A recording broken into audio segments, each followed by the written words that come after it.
Good evening and welcome to the Town of Poughkeepsie Zoning Board of Appeals. Will you all please rise? Oh, it's April 14th, 2025. Will you all please rise and pledge allegiance?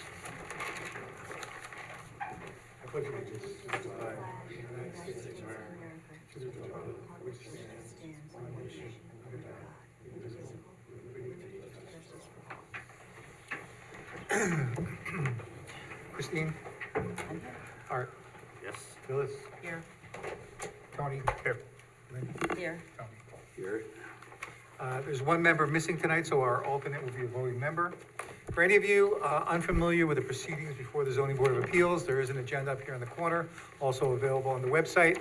Each application will be taken in the order that it appears on the agenda. The applicant will come forward, the applicant will be sworn and describe their application. There may be some questions from the board.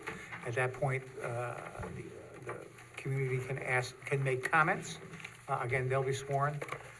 If there's a significant number of people that want to address any particular agenda item, I'm going to limit their comments to 3 minutes so that everyone can be heard, okay? In that regard, is there someone here? Well, number one, Vassar College, that was already previously been adjourned until March 10th. Next is 8 Lindbergh Place.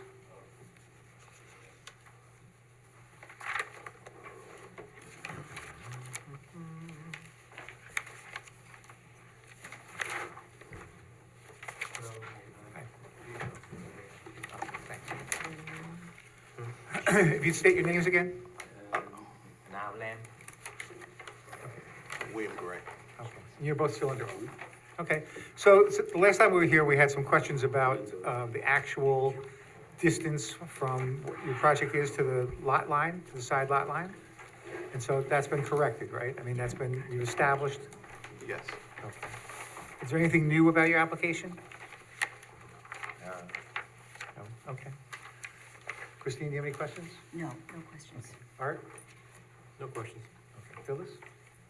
No questions. All right, and so it appears that there was a mistake in your first application, and so the porch or the addition that you want to make is a little closer to the side lot line than we thought it was. Is that correct? Okay. Tony, you have any questions? No questions. Linda? No questions. Tony? No. Is there anyone from the audience who wishes to comment on this application? All right, I don't see anyone in the audience. Is there anyone on Zoom who wishes to comment on this application? All right, I don't see anyone, so I'm going to move to close the public record. Any discussion? All those in favor signify by aye. Aye. Are there any opposed? That motion carries.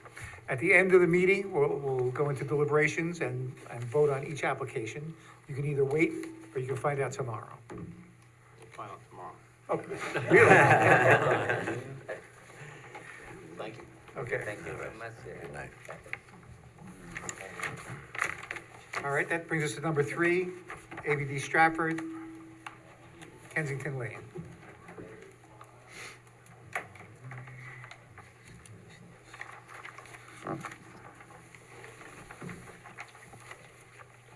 You'd state your name?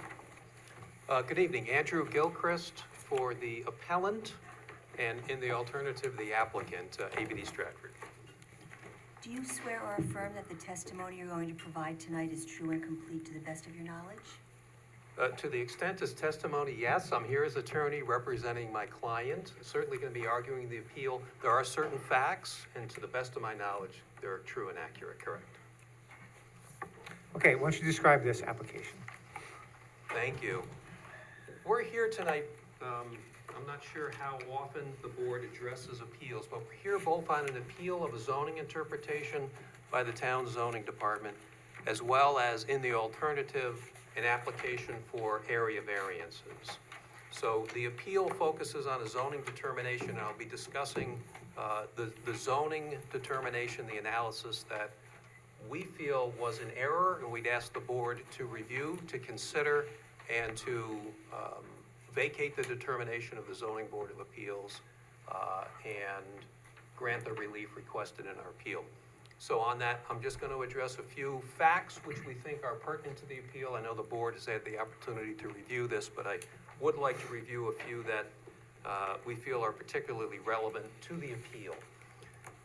Everyone may be familiar with the Stratford Farm subdivision located off Bower Road. It's a project that has been under construction, nearly complete, but been under construction for several years. The project actually goes back to the late 80s in terms of review and into the early 90s for approvals. This project was approved under a prior zoning law. That prior zoning law did allow for something called a cluster subdivision. And at the time, your code required the cluster design, including the total allowable units as well as lot size, to be reviewed and approved by the town board. That was in the nature of a zoning determination legislatively determined by the town board. In the event the town board did approve the cluster design and approve this as a cluster subdivision, the applicant then proceeded to the planning board for the planning review of the subdivision. So in this case, the town board did approve the cluster design for the subdivision, if we can go back that far, in 1987. It was approved for a total of 185 units with a lot size and the minimum size of 10,000 square feet. The applicant then proceeded to the planning board, and it was not until 1999, for various reasons, particularly an issue under seeker dealing with the fact that the site was an old apple orchard, and it took us a period of time to get through that issue with the state, both the DEC and the DOH. Ultimately, the planning board did grant subdivision approval in 1999. It did approve 134 lots. Now, we've included the approved and filed subdivision plat in our appeal. That plat had a table listed for all of the lots. There are 133 building lots and one lot which was identified as a stormwater lot. That's lot 56. And there were also one lot that was identified and approved for future townhouse use. And that townhouse would have required future site plan review and approval by the planning board. So what the 1999 approval did was grant subdivision approval. It created the 133 building lots, the 134th stormwater lot on which a detention basin was proposed to be constructed, and if you will, a 135th lot, which was the townhouse lot that would be subject to future review by the planning board. And that plat was filed in the county clerk's office.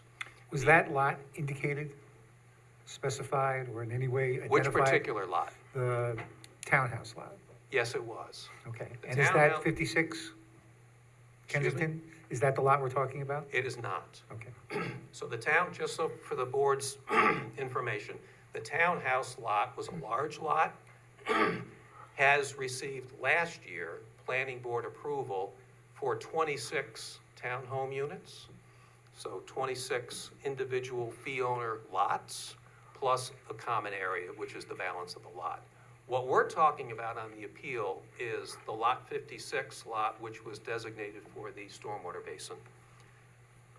The infrastructure for the entire project was engineered and reviewed for 185 units. So that included, obviously, the road layout for the project, but it did also include water, sewer, and stormwater. So that infrastructure, again, as part of the review of the project, was designed and reviewed based on 185 units, which was the total unit count approved by the town board through the cluster design. Project infrastructure, as you may know, has been built out substantially. The roads in the project have been reviewed, constructed, and accepted for dedication.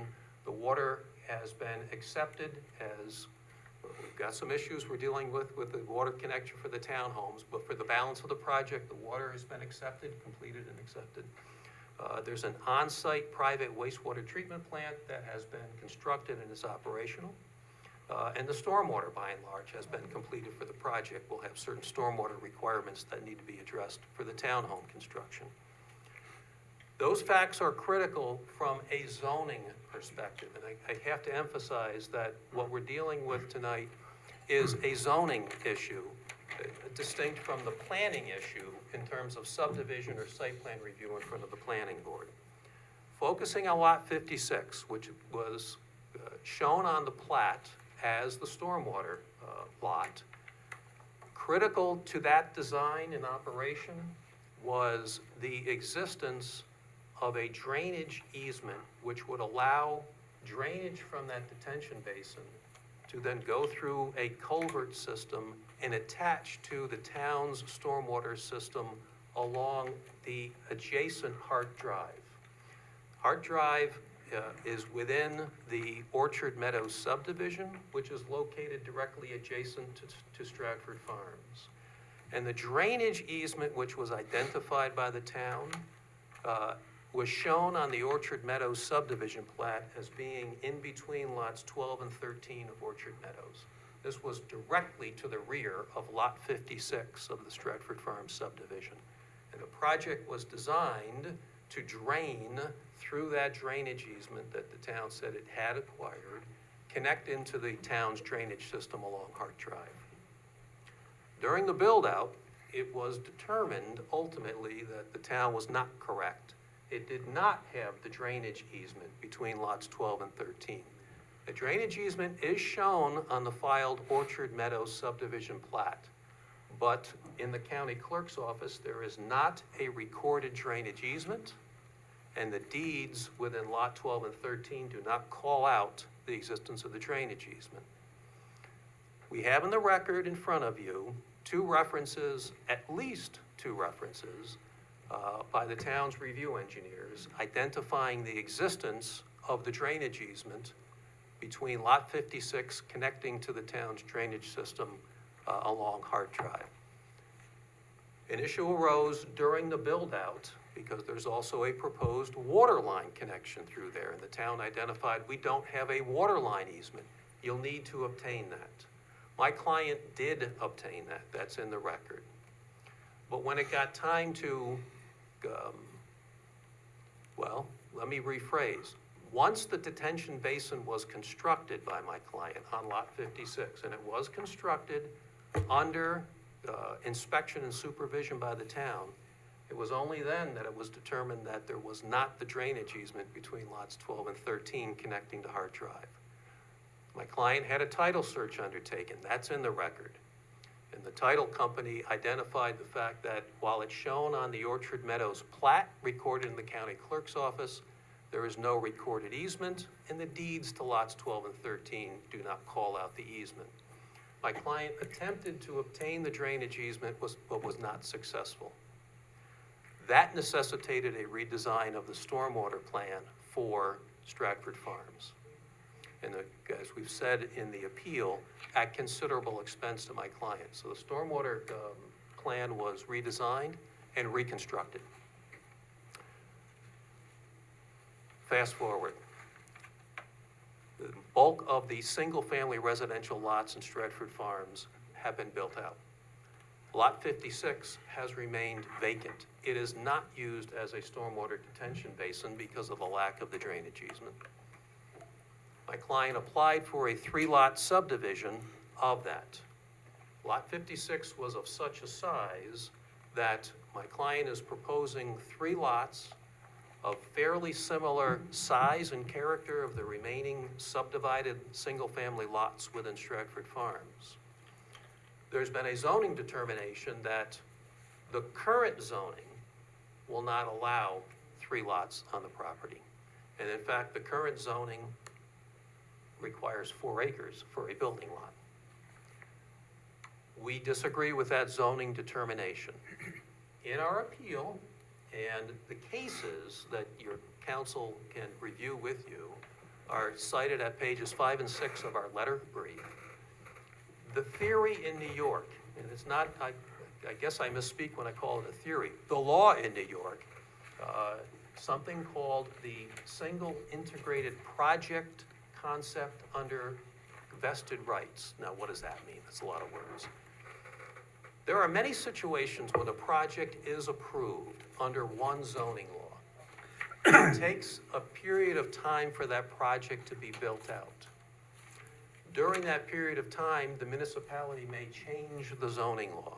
They may change it in a way that would not allow the same project to be approved today. What this theory of law says, though, is if you have an approval and you have made a substantial investment in that approval, and in particular regard with respect to the infrastructure that may support the entire project, the project then vests in the prior zoning. You're allowed to complete the build-out.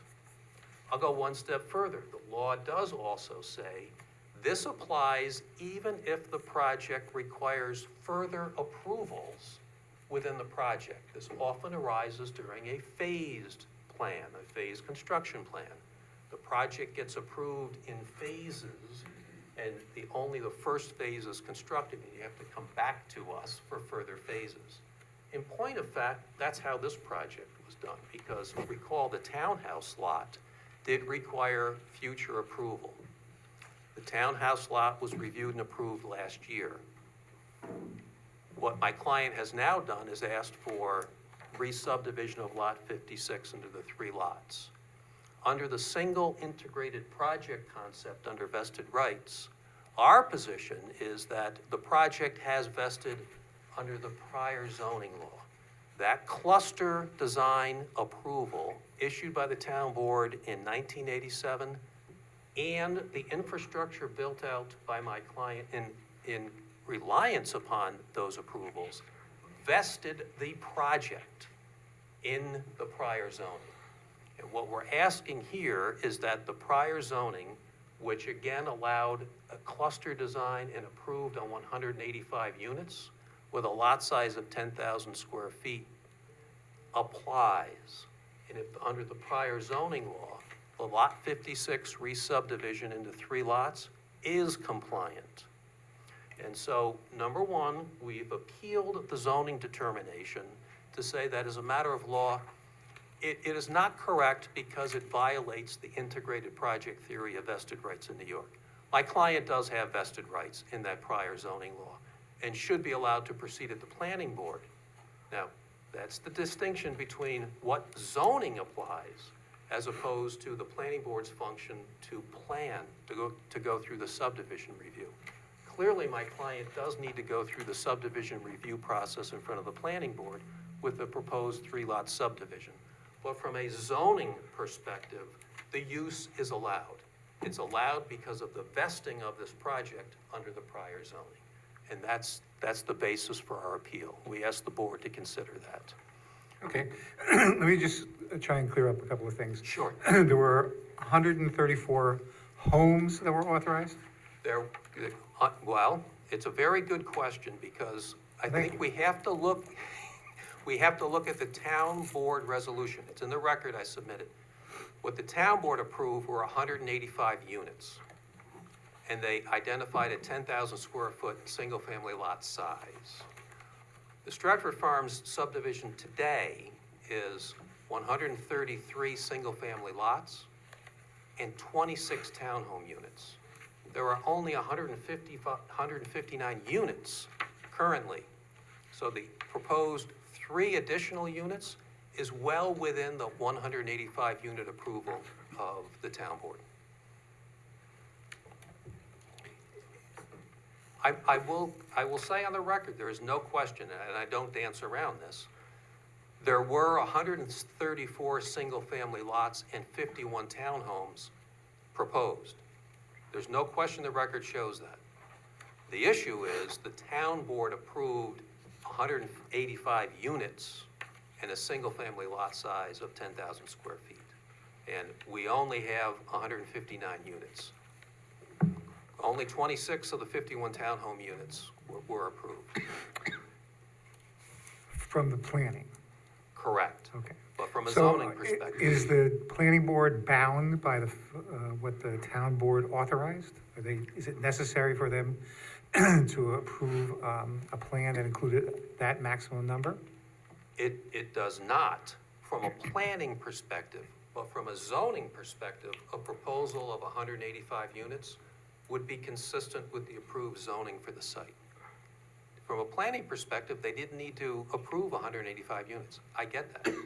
And in point of fact, they didn't approve 51 townhomes, they approved 26. But from a zoning perspective, a total of 185 units is the zoning applicable to that site. So are you barred from 100, that number of units? As I say, from a zoning perspective, No, from a practical building perspective, can you build that number of units oh, absolutely. without planning board approval? No. From a zoning perspective, it I'm allowed, talking practically. Can you build that number of units that the town authorized, but planning only agreed to? Can you build that 184 units? oh, no, only what the planning board agrees. Right. Or strike Okay. that, only what the planning board approves. Okay. What we're asking for is the planning board to approve the 3 lots within Lot 56. We know we can't build them.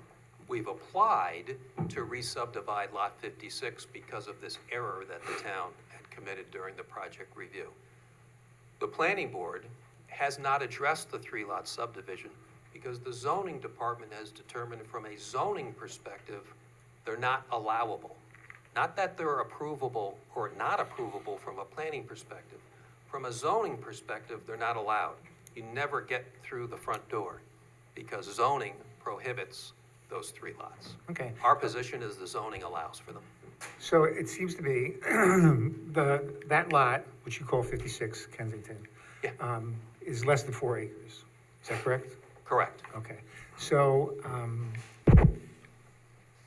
you could build on that, under your theory that it's vested, you could put a house there, right? Well, it's interesting, and the reason I have to say I'm not sure is the approved plat shows that as a detention basin, not as a building lot.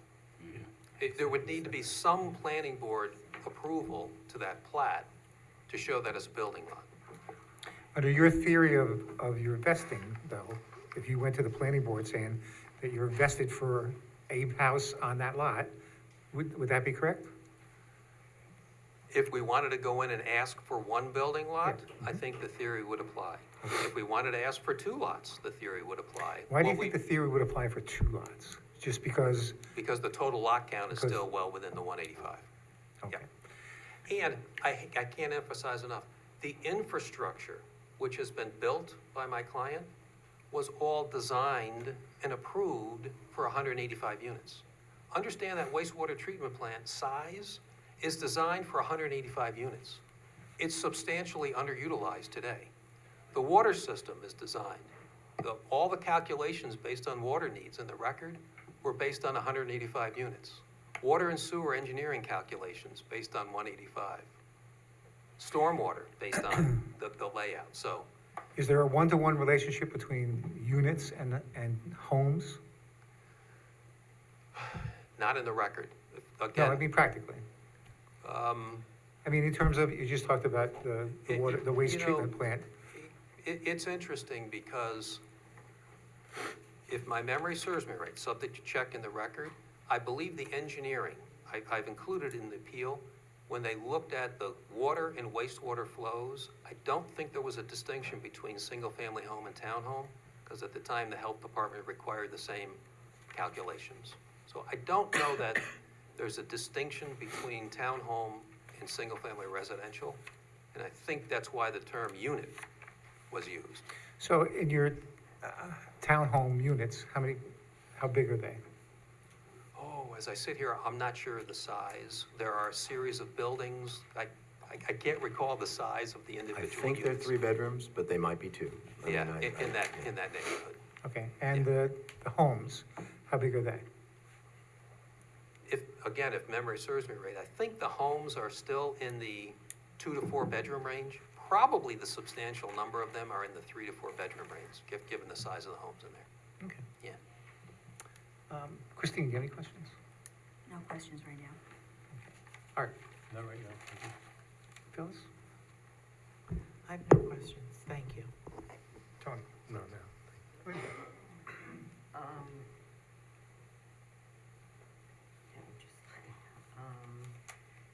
Was there an approval for one house on that lot 56 before you did any work on it, on the storm? There wasn't because, again, the approved plat, and that's filed in the county clerk's office, identifies this lot as a stormwater basin. It wasn't approved for buildable Was purposes. it, so it was never supposed to have one house on that before that point?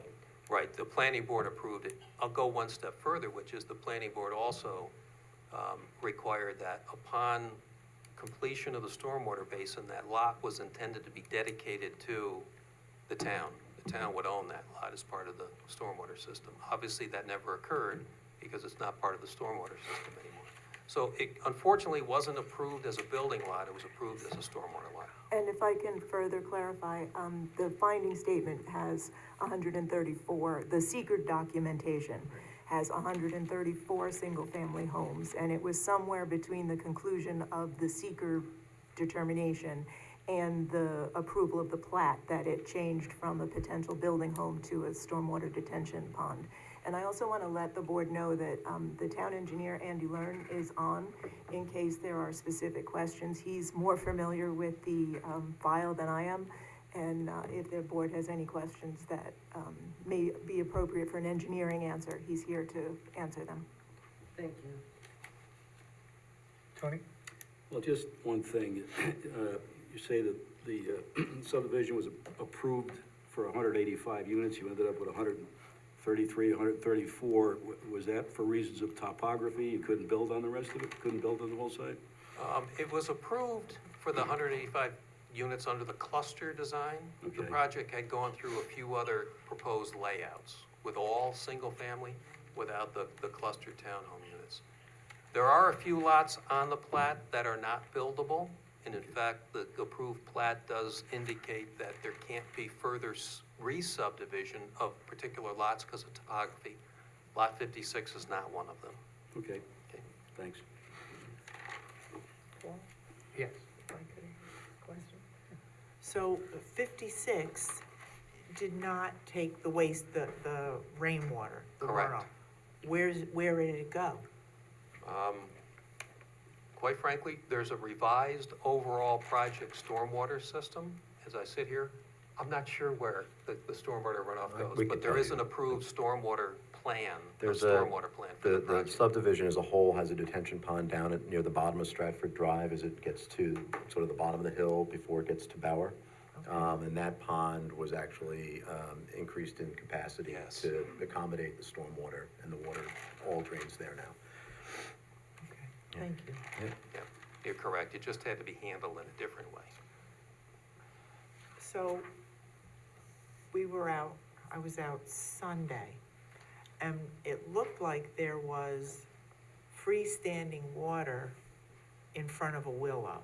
That water is not connected to Stratford, it's just there by nature? I'm just asking. I'm not sure I can answer that on a technical basis. I don't know how the runoff from Lot 56 is integrated into the overall project stormwater design.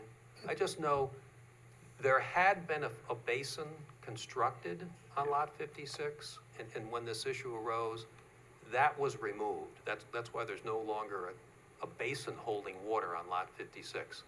I don't know why there could be a depression holding stormwater during a rain event on 56, but there certainly is no stormwater basin there. That was deconstructed by my client. Okay.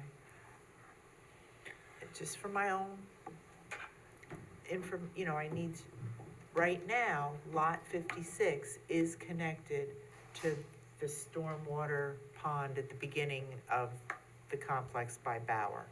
Correct. Yes. Correct. Okay, thank you. All right, and for the town engineer?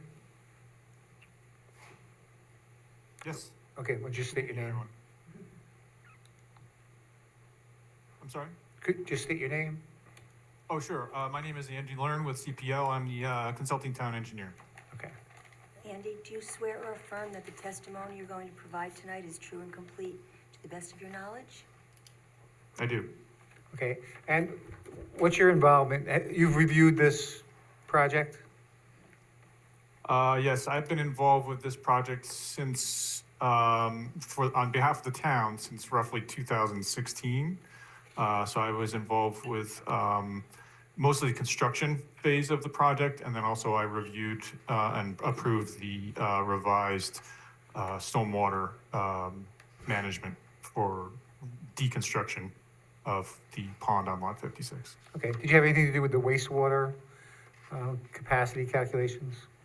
Or was I that did not know. That was done well before I came on board. That plant has been in place since the early 2000s. Okay, and do you know, is there a one-to-one relationship between housing units and single-family homes? I For- don't know the answer to that. No, Okay. I'm sorry. All right.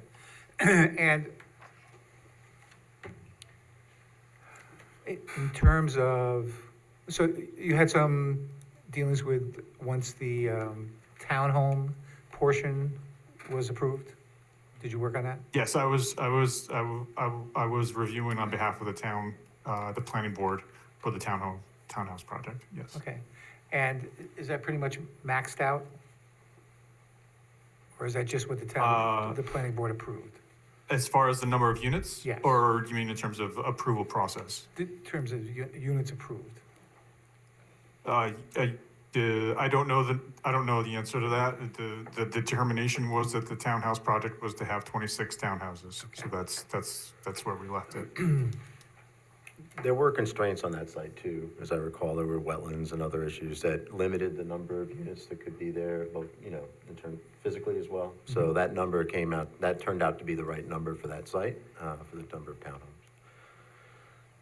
It was, and again, so the board is aware of the record, and you had a question about the townhome units. I don't know how this occurred, but the planning board approval is for 51 townhome units. Nonetheless, there was a note on the approved subdivision plat that was recorded in the county clerk's office that referenced 51 bedrooms. How it went from units to bedrooms, I'm not sure, because that would have resulted in just 51 one-bedroom units, which was nonsensical. So we were dealing with that issue during the townhome review, 51 units versus 51 bedrooms. My client opted to resolve the matter directly with the town and designed a project of 26 units that meets the bedroom count. But nonetheless, we're still left with the town board cluster approval of 185. And as a practical matter, as we stand here right now, sit here right now, we have 159 units approved for the site. And what we're seeking through the re-subdivision of lot 56 are 3 additional subdivided lots, 3 more units. Okay. Anyone else have any other questions from the engineer? Okay. Anyone in the audience who wishes to comment on this application solely on the interpretation portion of it? All right, I don't see. On Zoom? I don't Hello? see anyone in the audience. Let's see, what, on Zoom? On Zoom, yes. Okay, why don't you state your name? My name is Kevin Buckland. Is he from the, I live at 24 Hart Drive, directly bordering lot 56. Okay. What do you have to say about the interpretation? The interpretation of the zoning board administrator is that, I'm actually asking about the appeal document and the reasonings given in the appeal that was provided by the attorney's office who is representing ABD tonight. so the zoning administrator indicated that he's not entitled to subdivision of the property. So do you want to comment on that interpretation, which is what we're talking about right now? I have a comment on the memorandum that Mr. Gilchrist submitted as the appeal application. For the interpretation or for the variances? It is for both, because in his memorandum, he is, one, requesting for you to either reverse the zoning, decision, Right, so that's what we're talking about right Or- now. So do you have a or- comment about that? grant the variance. Yes, I do. Mr. Gilchrist's and ABD's statement is misplaced, blamed, and a lie. Central Hudson never issued them a crossing agreement for my gas line right of way. Yet he blames 18 Hart, myself, and the town for the drainage easement problem as his whole as for redesigning his whole drainage. When it was really Central Hudson that said no, and I have that in writing.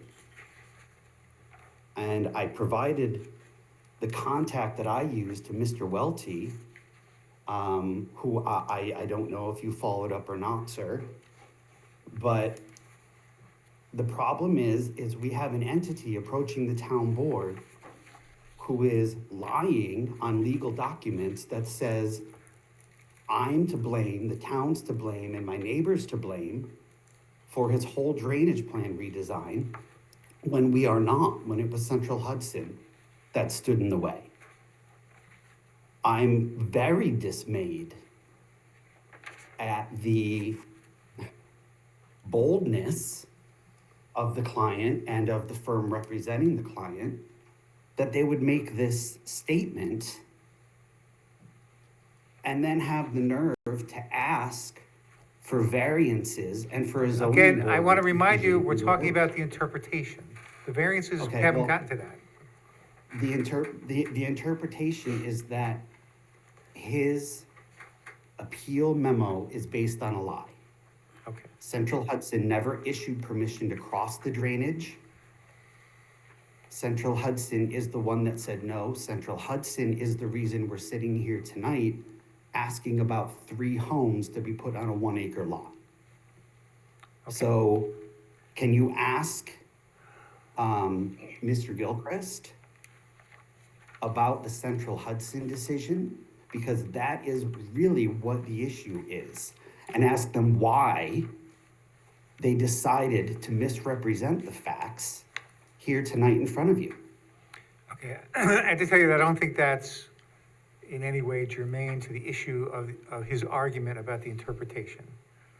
Well, the But interpretation. I will is ask a him to moot clarify point. that for you. The interpretation is a moot point. It really is. Well, it's not, because depending on how that's resolved, leads to whether or not he's entitled to variances. So, anything else you want to say before I ask your question? Yes, if you want to continue doing business with a firm that lies to you and blames you for something that's not your fault, then that is totally your decision. But understand that 3 homes on that property will destroy mine. Absolutely destroy mine. And as far as the drainage goes, Mr. Learn can't comment on it. I can. Lot 56 and all of Stratford, Kensington Lane on my side of lot 56 ends up in my backyard. And the zoning board was supposed to come out on their field trip, contact me, that's what was determined at last meeting, and it was never done. It was perfect, because my yard is a mess from the rain that we've had and all the runoff that's coming from Stratford. Okay. So I don't know whether we're talking about a zoning board appeal or a variance. I'm talking about the further destruction of my property for someone to make a profit. And they want to argue that they have the vested rights to put 3 more houses in. So that That's what we're makes here to their determine, and so I'm subdivision gonna look ask good. your question. So regarding the issue about Central Hudson, can you address that? Actually, as I see here right now, let me state for the record,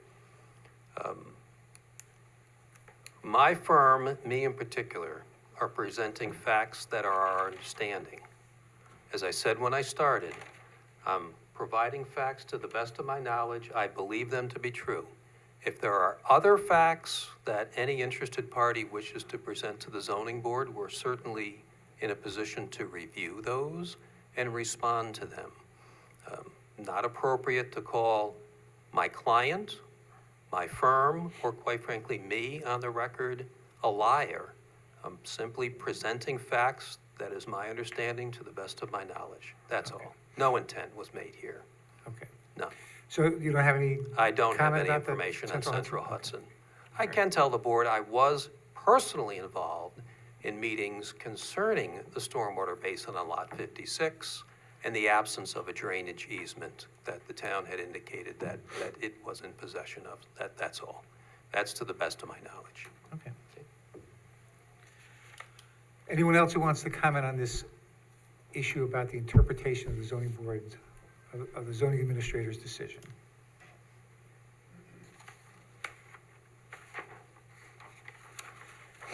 So can we keep this open and then move on to the variances, or? Well, the application's in the alternative, I'm not sure exactly what you're asking. Yeah. If you don't, adjourn it's one public hearing right now. Right. So no action, you can decide it after you've had discussion about the variances, whether you want to adjourn or close or how you want to treat it. Okay, so I would just move to the variance portion now, and then, Yeah. okay, all right. Why don't we do that then? Yep. And on that, I'll be brief. The board is aware that in the alternative, there are a number of area variances that have been requested. The premise underlying each of these variances is the proposal that the lots that are proposed, 3 lots, be similar in size and use as the remaining approved lots within Stratford Farms. They are being proposed to be sized consistent with the size, with the house size, with the lot coverage, with the setbacks.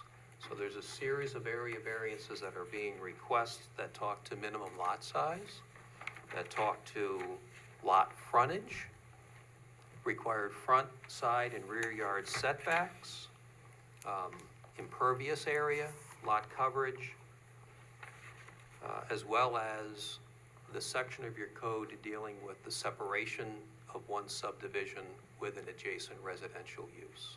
These are all in front of you, and we're requesting area variances as spelled out. And very briefly, running through the elements for your consideration in request of the area variances, would 3 lots of similar size, scope, and use result in an undesirable change in the character of this Stratford Farms neighborhood, or result in a detriment to the community? Our suggestion to you is absolutely not. To the contrary, it would result in 3 lots that are consistent with the lot size and character of the single-family residential lots within Stratford. Is there a feasible alternative? There is not, in order to obtain residential lots that are in fact consistent with the Stratford Farms single-family residential lots. This was approved with a particular lot size, house size, and setback design. And there is no feasible alternative for the development. Even if it were 1 lot, even if it were 2 lots, they would be out of character with that existing neighborhood. They would be larger. They would be different and out of character. Are the variances substantial? When you look at the number and the requested size, one could conclude they are. But that would be a decision that's just based in isolation without regard to this record. When you view it in regard to the full fact record, our submission to you is they should not be deemed substantial, because they would be then consistent with the other lot sizes within the neighborhood. The commenter did state about stormwater impacts that he alleges from the project into his yard. That speaks to the next element, is would the 3 lots result in some kind of negative impact to the physical or environmental condition? I would suggest to you that that really speaks in this case to the planning function, meaning in the event that these lots are approved, obviously an appropriate grading plan to make sure that those lots are consistent with the approved stormwater plan, that the stormwater runoff from these lots are going into the approved stormwater plan for the entire project and going down to the stormwater basin near the wastewater treatment plant. That's a planning function and an appropriate engineering review issue. But for purposes of will the variances allowing a 3-lot approval result in an undesirable change to, or strike that, a detriment to the physical or environmental condition? From a zoning perspective, the answer is no. But from a planning and engineering perspective, that issue would clearly need to be addressed by the planning board. And lastly, I'd submit to you that based on the record here, this issue's not been self-created. It's a very unique fact pattern. I can tell you in 38 years of practice, I've never addressed a fact pattern similar to this one, given the extent of the time of the project build-out and in the intervening period of time, the stormwater issues, the zoning changes. It's a unique fact pattern. And given the full record, submit to you that it has not been self-created. Even if you do determine that it is self-created, again, I suggest to you that in this case, that issue, that element should not be determinative. So we ask the board to consider, in the alternative, if you disagree with our zoning analysis, that the board considers granting the variances to create 3 lots consistent with the balance of the neighborhood. Let me ask you this. Under the prior zoning, how would these lots, would you require any variances for these lots under the prior zoning? No, They're all within 10,000, was it 10,000 square feet? correct. They were designed to be consistent with the prior zoning and consistent with the surrounding lots. There are no other variances required for the single-family lots. Christine? No questions. Art?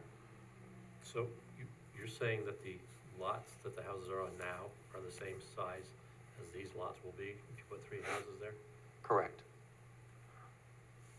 I can't say exactly the same size. Similar in size? Yeah, Yes. we can confirm that. Yep. The other lots are, the requirement was a minimum of 10,000 square feet, and most of them were 10 to 11 to a little over 11,000 square feet, and that's what these are proposed at.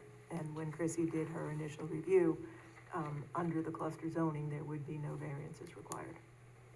That's a correct statement. Okay, thanks. Phyllis? That was part of the question, that was fine, no questions. Tony? No further. No further. Tony? Well, I guess the appropriate question is, what is the, what is the area of lot 56?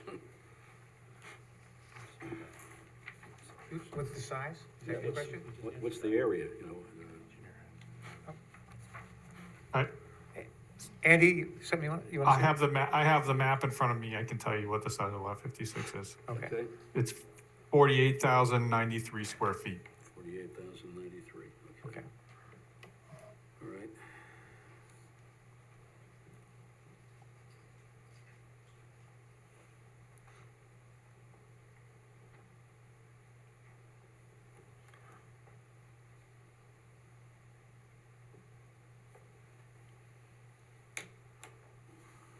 Anything else?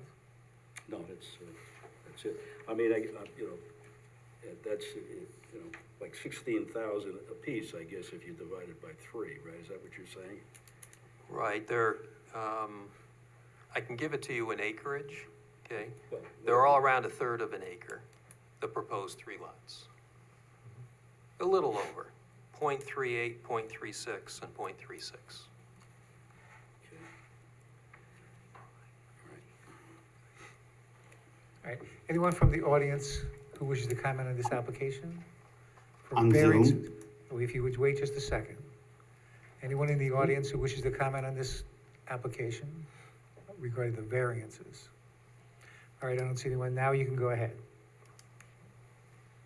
This is Kevin Buckland again, 24 Hart Drive. I have 2 concerns as to the variances. The first, as the applicant stated, putting 3 homes on that one lot would be in character for the rest of the neighborhood. So what he's not doing is he's not looking outside of the neighborhood. My home, my backyard, my fence is literally 35 feet from the property line. And without the currently regulated, buffer zone between a development and neighboring properties. These homes will essentially be so close to the property line that I will be in the Stratford neighborhood. But Orchard Meadows is not Stratford. It is not the look of Orchard Meadows. So yes, it is the look of Stratford Farm, but it's not the look of Orchard Meadows, which it's now going to be encroaching. And second, the square footage of each lot. Nobody has commented on the topography of those lots. Those lots are a significant valley. The one closest to the contested drainage easement, in fact, drops off significantly. So that would have to be looked at because they'd essentially be building on the side of a drop-off. I don't see how it would be, one, safe to build, and two, appropriate for a home to be built on this lot. And lastly, Stratford has cleared all vegetation and trees right to the property line. And if they do the same for these proposed lots, I will lose any landscape and visual screening between myself and these new homes. And since Stratford has not put in anything between the Kensington lots and the Hart and Mayapple lots, the whole entire back of my house and front of my house and side of my house is wide open to Stratford Farms. There will be no barrier except for a swale that is currently existing. I can't speak more vehemently about how inappropriate these three lots are, considering the topography, the size, and the history of Lot 56. The facts here have been completely distorted. Yes, square footage is okay. Yes, the setbacks that were from the zoning from when this subdivision was initially planned. Yes, there's a problem with the drainage easement, but there's a lot more problems than the builder or the developer has chosen to gloss over in this. And it's very disappointing that I have lost a significant amount of sanctity in my property and have to deal with issues regarding the Stratford Farms deal. And now I'm set to lose what remaining sanctity that I have. So my purpose tonight here is purely self-serving, to save my property and my family from essentially being a stage in an amphitheater for these three new homes because of how they sit and how close they're going to be to the property line of my property. It's just utterly unbelievable. Thank you for your time. Okay. So Mr. Gilchrist, is it feasible to do some landscaping to address his concerns about privacy? If the variances were granted? You know, as I said, in concept, I would think not. I mean, think about this, there's other portions of the approved plat which did require a vegetative buffer. This was not one of them. I don't know the particular engineering associated with house placement, backyard size, vegetative screening, things like that. I can't speak to that, but in concept, planning boards often require I some think type that of if we were vegetative inclined to screening. grant any variances, that would be a condition. Understood. Okay. And then planning would address it in whatever application was necessary. Okay. Any other questions? All right. Are you comfortable closing the record, or do you want to hear more? I'm good with closing it. Mr. Chair, did you want to address the minimum variance necessary discussion? So, well, you mentioned that two houses would be inconsistent with the neighborhood. I think so that would be almost double the minimum lot size. right? If it was 40, what did you say, the? 48,000. So 2 lots would be 24,000 presumably. So, Mr. Chair, yes, so when I was out, lot 56 came down the hill. I have no idea where the end of it is. Is it possible to stake out 56 for the visual on, I have a printout from Real Property. oh, I don't have That this, just kind of, okay.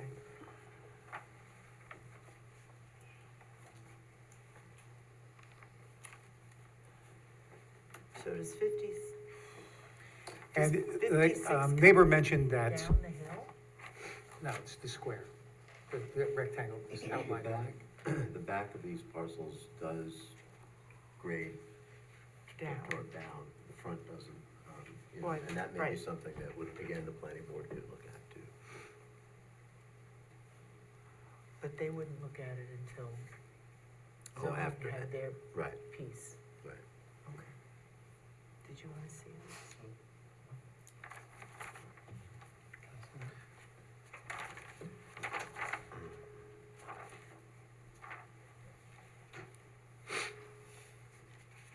And you can put that in with the records from Parcel Access, just a printout of the lot.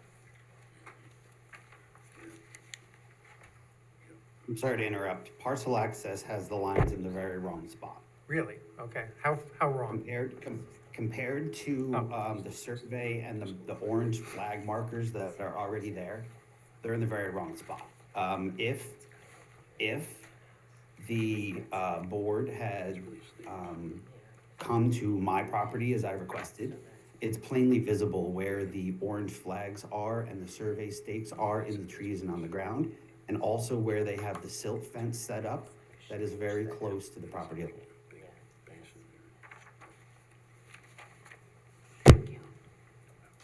I'll also note, for the board's information, and Mr. Welty is aware of that, there is filed a proposed 3-lot subdivision plat in the planning board records, in the building department, strike that, in the planning department, that depicts the surveyed location and the proposed lot lines. So that record's here in town hall. And the neighbor's concern about the topography, that's something that would be addressed in planning? Correct. It would need to be. That's one of the clearly subdivision design standards that we'd have to address is topography, pre and post. Okay. And planning would address any of the drainage issues that arose? Correct. Drainage would be a necessary component of the subdivision review. Okay.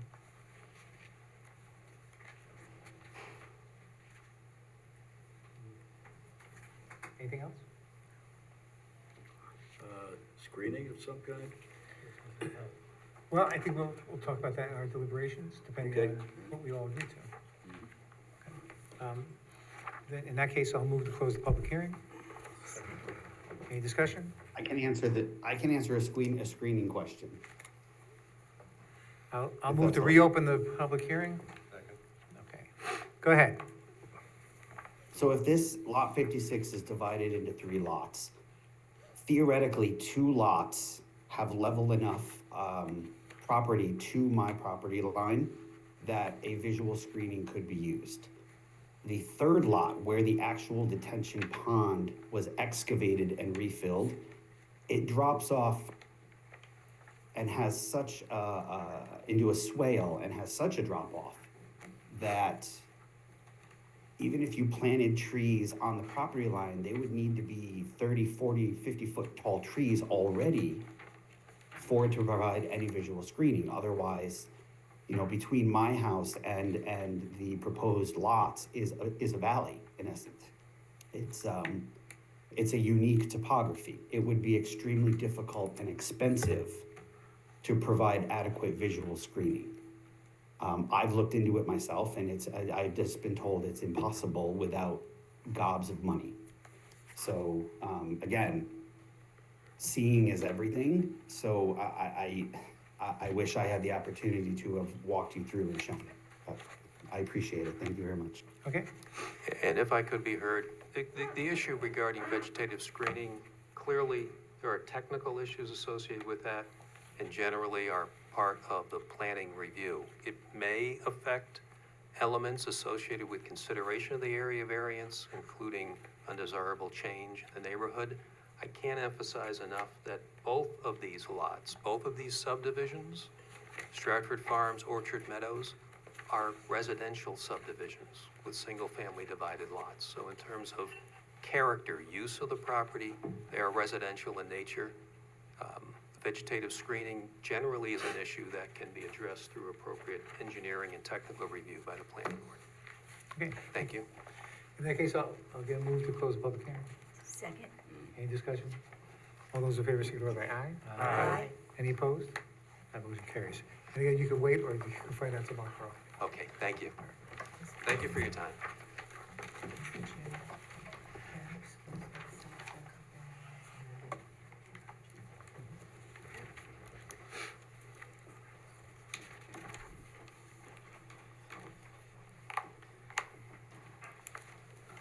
So that brings us to item number 4, at the request of the applicant. I'm gonna move to adjourn this to the May 12th, 2025. Second? Any discussion? All those in favor signify by aye. Aye. Any opposed? That motion carries.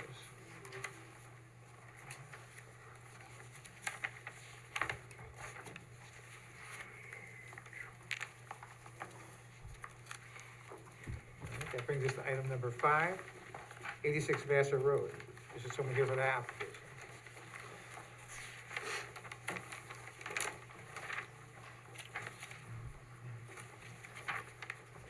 Afternoon. Please state your name. Jonathan Pagan? Am I removing your hat? Yes, sir. Thank you. Yeah, you were sworn last time, right? You're still under oath, so remember that. Okay. What's new with your application? You wanted a survey. I got you a survey Thank you. and an updated survey. Okay, and so tell me, the west side of the building, is that a porch? Is that like an enclosed porch or something? Give me 1 second. Okay. I don't have a physical copy on me.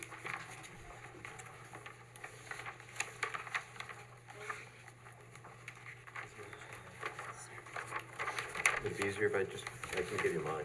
Yeah, sweet. Yeah. I'll take that one. Thank you. Yeah.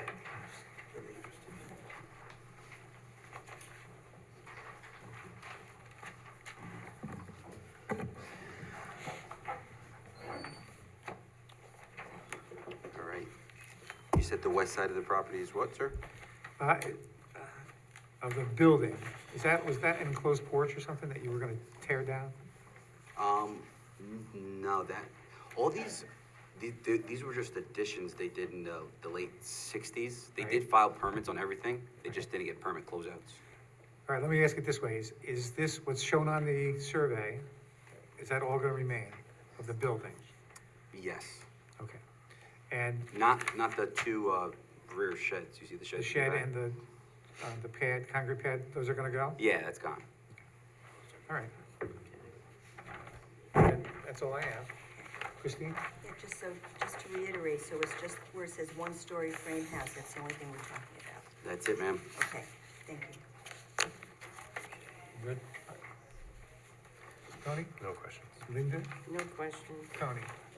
No question. You know, wait just a moment for another member to come back and see if she has any questions. I think sounds like she's got some Right. personal business she's taking Okay. care of, so. Then I'll move to close the public hearing. Second. Any discussion? All those in favor, signify by aye. Aye. Any opposed? That motion carries. And again, you can wait till the end of the evening, or you can check with the zoning administrator in the morning. All right, thank you. Michael, do you want this copy back? Oh, yeah, sure. Thank you, appreciate it. Okay. Enjoy your night. Thank you. All right. Next is 4 Autumn Drive, number 6. Is there anyone here for that application? Yeah.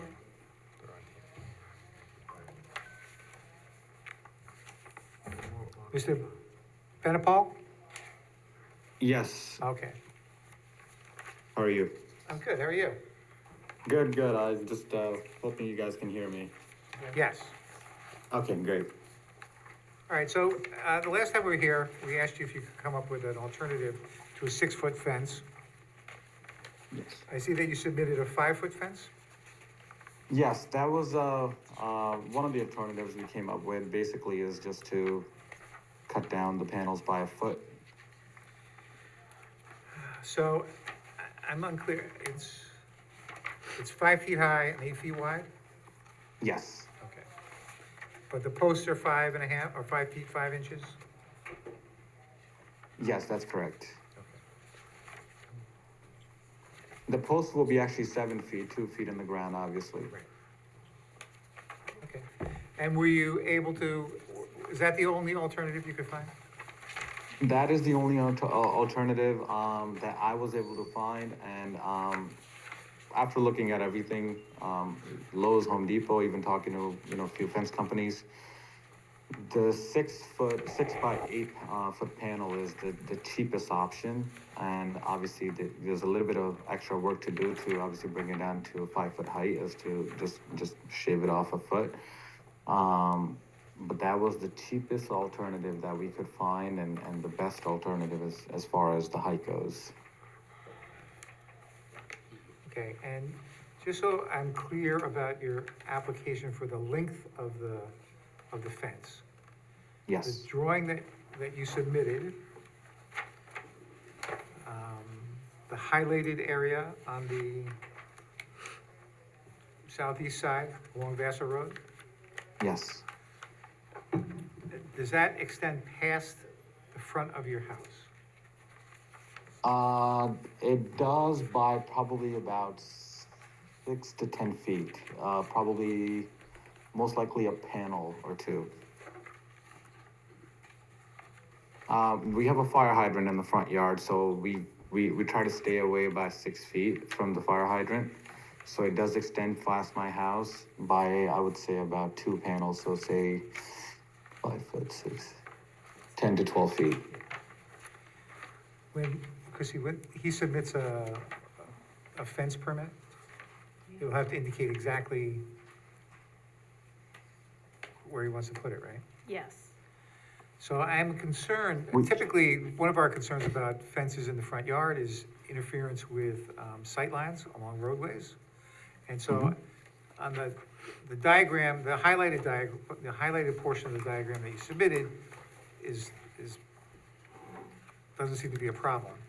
What you describe, however, seems to me that it's going to encroach a little bit more into the intersection. So that's my concern. No, it's gonna be a lot further from the intersection. Well, you say a lot further. The hydrant is pretty close to the roadway, as I recall. The hydrant is about 10, I would say, the hydrant is about 10 feet from the roadway. Okay. And then I'm looking to stay away another 6 feet from there.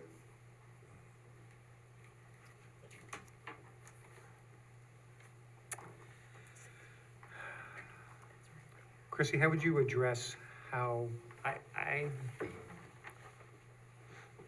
don't want there to be any encroachment and interfere with any sight lines. So, I mean, we would need to see where the fence is going on the survey. And if we were given the highlighted area only, we would need to see where it's actually going, right? Lisa? Well, yeah, I don't know how the fence permits are done, so I assume there's like a drawing that comes with them, and then you're bound to what the drawing is. Hopefully, there would be dimensions from like the property line. And what you would do is have them, if need be, stake out the property line and comply with those dimensions when the fence was going in. right. Right. So if he says this is 10 feet, yeah, that's fine. Right. Here, I'm a little concerned Yeah. about it. It's not clear if that's what it's supposed to go to, I mean. It's clear as that's supposed to go. Right, right. Yeah. Is the utility pole that's on this survey still there? Yes, it is. So if it's going past the utility pole, then we'll need a new drawing. Okay, we can certainly comply with those, I think the problem is that the way it's drawn on the application, it goes to pretty much where the house ends, right? Yes. And I think it sounds like everyone's fine with that. The Okay. question is how much further is he proposing to go? Well, you can't go in front of the house.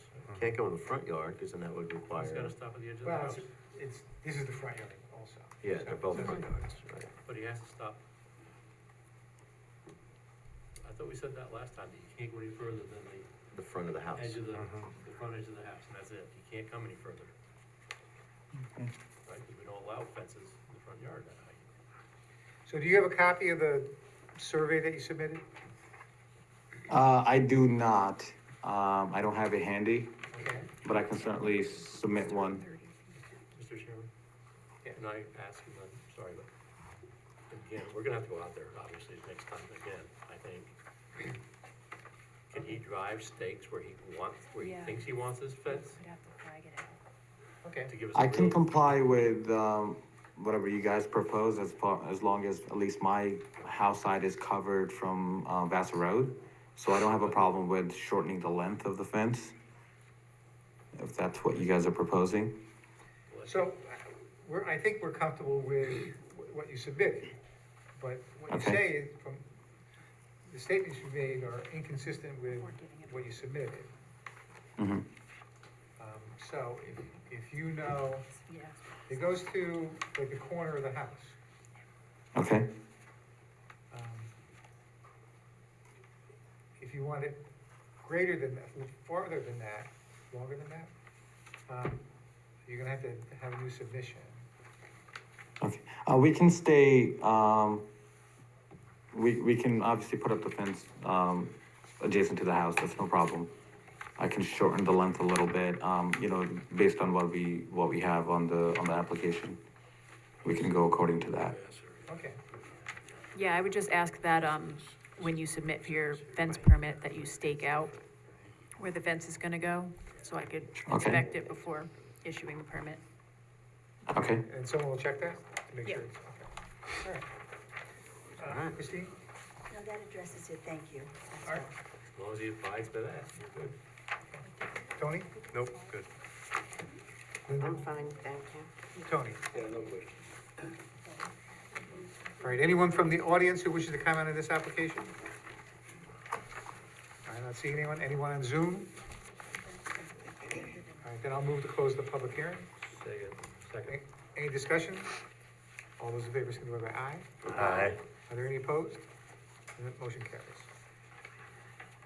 That brings us to number 7, 1837, 1839 South Road.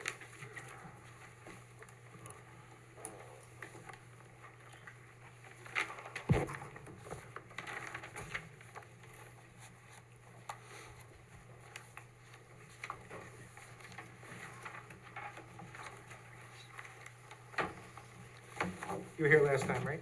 Yes.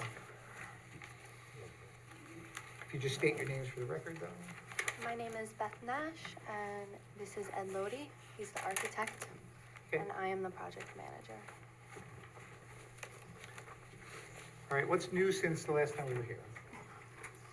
Actually, I don't think there's anything new, is there? No, nothing new. We're just reviewing all of the But variances. our presentation is gonna be a little different. So I have things to hand out, to help you, but there are quite a few variances involved. Thank you. So since the last time, board, Thank you. we met with the applicant offline, and we've gone through and confirmed the variances that Hey, are why don't I needed. hand those out so you can begin your presentation, and then is that all right? All right. We got a big agenda, so I just want to keep things moving. Thank you. No, it's just,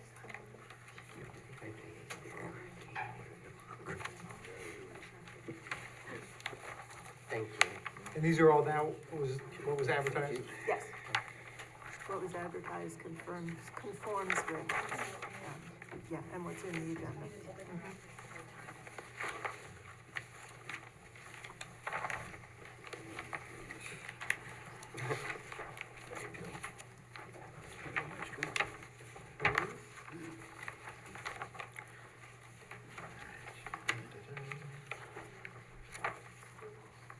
Does identify things better. Yes.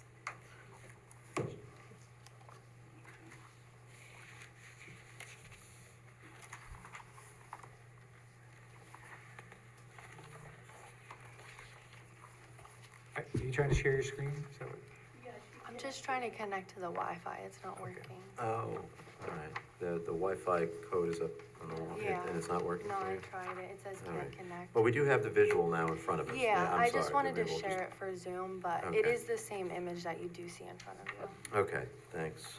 So if I may, what, where I was passing out with Mike's help, there's a site plan here that's color-coded, and there is a list of the variances we're requesting, and they're all color-coded.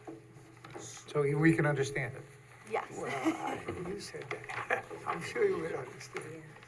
That large plan that you see that hook to the left of you, that's the area we're talking about. And as you can see, there's a 40-foot tree line all the way around it. So that is basically in a hole back there, and nobody can really see this.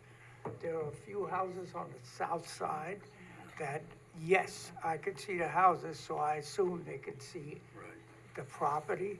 And the planning board requested that we put a line of trees there, which the client agreed to do, and they're shown on this map as the little black dots on the left side of your map to the left of the blue number 5. You see these little black dots?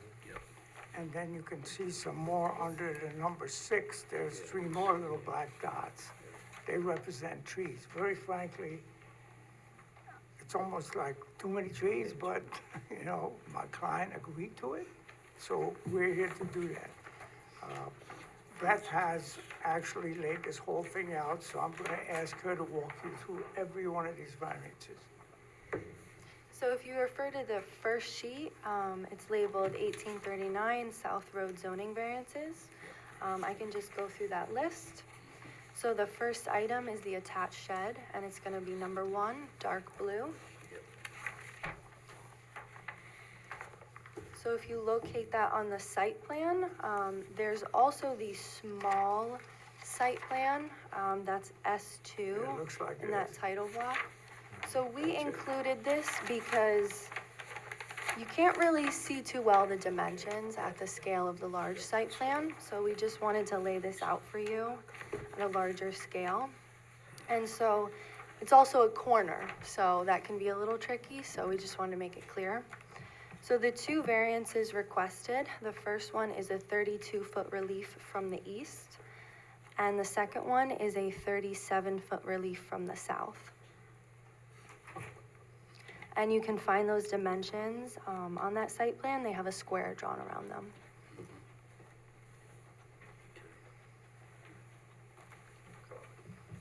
Did you have any questions? Not on that one, nope. Okay, I will continue to item number 2, and that is dark green. That's gonna be in the top right of your site plan. And so we need 1 variance for this location.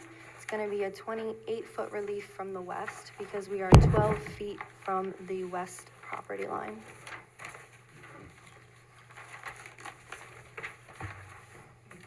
Okay, Item number 3 is dark purple, and you just follow the site plan over to the left. And this is gonna be a 20-foot relief from the west because we are 20 feet from that property line.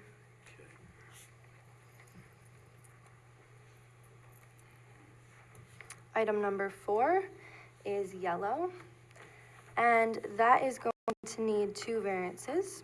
The first one is a 33-foot relief from the west because we are 7 feet from that property line. And the second is 5-foot relief from the south because we are 35 feet from that property line.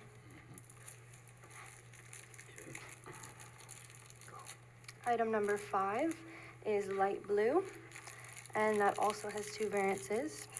25 feet relief from the west, because we are 15 feet from the property line, and 29 feet relief from the south, because we are 11 feet from that property line. And the last storage area is item 6, and that is dark red. And the first variance is 14 feet relief from the east, because we are 26 feet from that property line, and a 6-foot relief from the south, because we are 34 feet from that property line.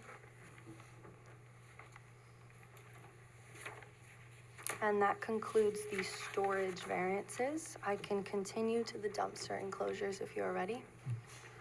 So these you're gonna find in the top right, and they are light green, items 7 and 8. And so these enclosures are marked by the dashed lines, and the rectangles within them represent the dumpsters. And so item 7 is 15.5 feet from the west property line, so it will require 24.5 feet relief. And I also included the dimension.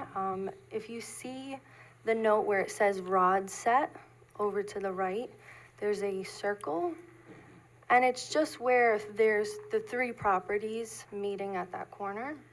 And so the property that you would find on the right of the sheet that's continued on is a residence. And so per the town code for the refuse containers, they need to be at least 50 feet from a residence. And so item 7 is 56 feet 7 inches from that corner, so it does not require a variance. But item 8 will require one, and that one is 9 feet from that residence, so it will require a 41-foot relief from the 50-foot requirement. In addition, it is just about touching the property line, as you can see on the site plan, so it will require the full 40 feet relief from the setbacks. Okay, and tell me, what's the nature of the waste that would be generated at your facility? So there are 4 businesses in that front storefront, and there's Enterprise, there's a fashion boutique, there's a sign company, and a cafe. And then Vanguard Roofing occupies the 2nd floor of that large building, and they're a roofing contractor. Okay. And most of these have been, existed for quite some time? Yes. Christine? No questions, thank you, this was very helpful. You're welcome. Art? No question, there's no real changes. I mean, the changes are basically the enclosures around the dumpster and some additional landscaping. I mean, yes, So I do have a question. So the cafe is gonna have some food refuse going back there. Yep. Which dumpster will that go in? They're going to use the 3 smaller dumpsters, so that's item 7. Those have a lid on them, and they are dumped. So that's the one furthest from the house, or houses, right? Yes. Okay, thank you. Yep. Phyllis? I have no questions. This was very helpful. Thank you. You're welcome. Tony? Linda? No questions. Tony? No questions. Anyone from the audience who wishes to comment on this application? I don't see one in the audience. Anyone on Zoom? All right. Okay, seeing no one, I'll move to close the public hearing. Second? Any discussion? All those in favor, signify by aye. Aye. Are there any opposed? And that motion carries. Okay, that brings us to number 8, 211 Beechwood Avenue. Thank you very much. Thank you.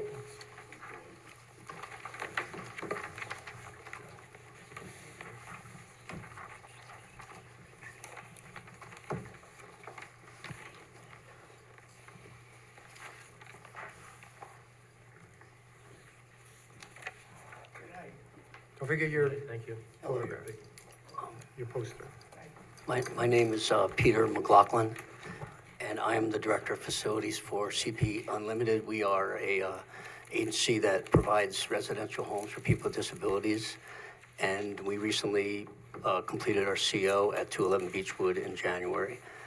And I'll let Penny introduce herself before I continue.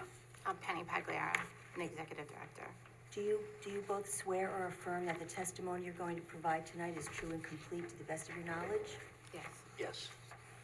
So what we would like to do is add some parking. And there's some reasons that we need this. The people in the home that was approved by OPW, our oversight agency, are not ambulatory, meaning that they are wheelchair bound. And so we've had to outfit the home with ramps and everything we do when we buy a home, which is, for example, ramps around the home and, for example, a sprinkler system, stuff like that. So one of the things that is very important is that we have these vans that transport. And the driveway that exists is a single lane driveway. And we have to have the van at the ready in case there are any issues getting out, which happens quite often. And in this case, we would be getting to Vassar Hospital or the New St. Francis. I don't know the name, I apologize.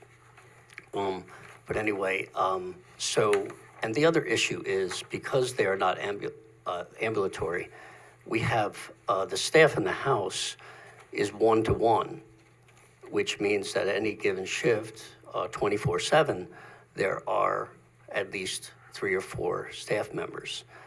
And because they are 1-to-1, we are not able to have them leave the house and come out and jockey around cars and move a car out of the way. So these vans have to stay at the ready in the single lane.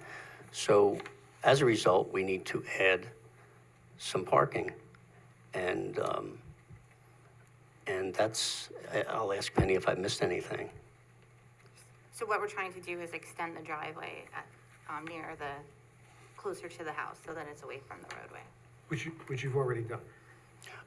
Temporary. I have fabric underneath, and the landscaper who did it understood to do a job that's temporary. We didn't pay a lot with the idea that we might be moving it, so he worked with us on that. Whatever's agreed to would be definitely a permanent driveway because the vans are, they have some weight to them.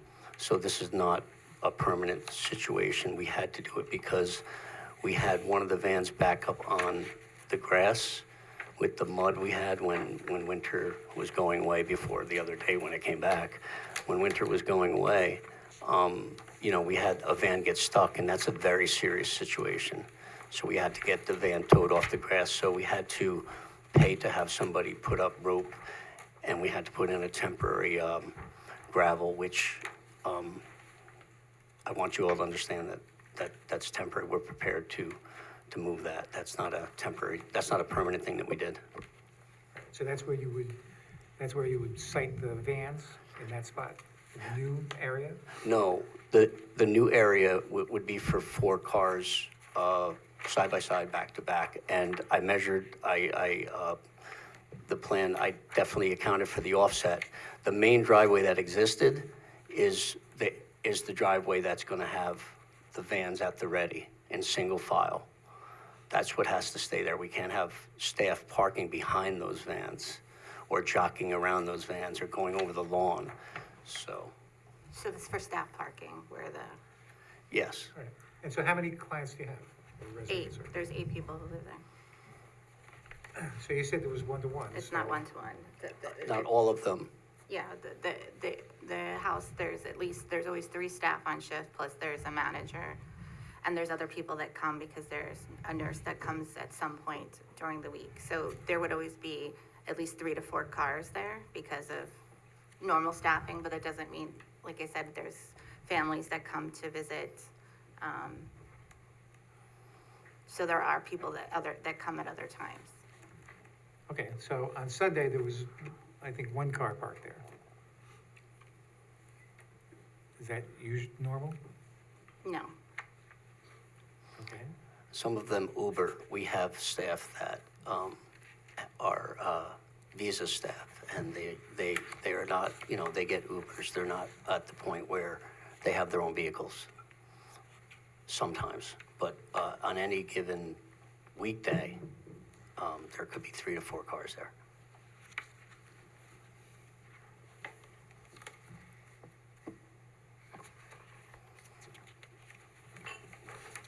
Okay, that's all I have.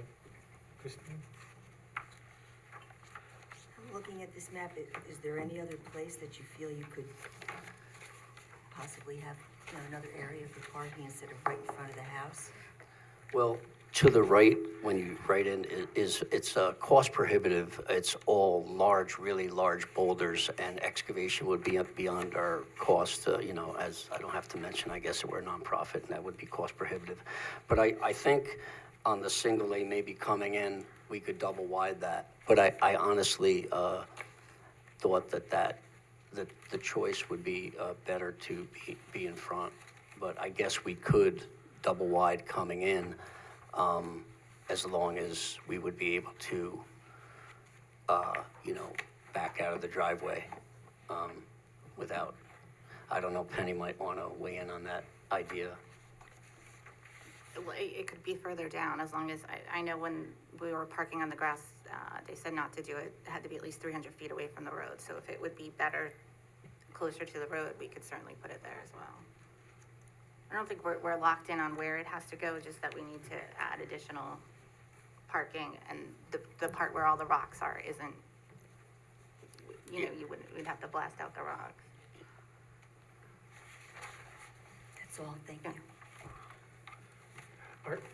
Chrissy, what's the maximum width we can do on a driveway coming in? It's 15 feet. Do you know how wide that driveway is now coming in off? The existing's about 10.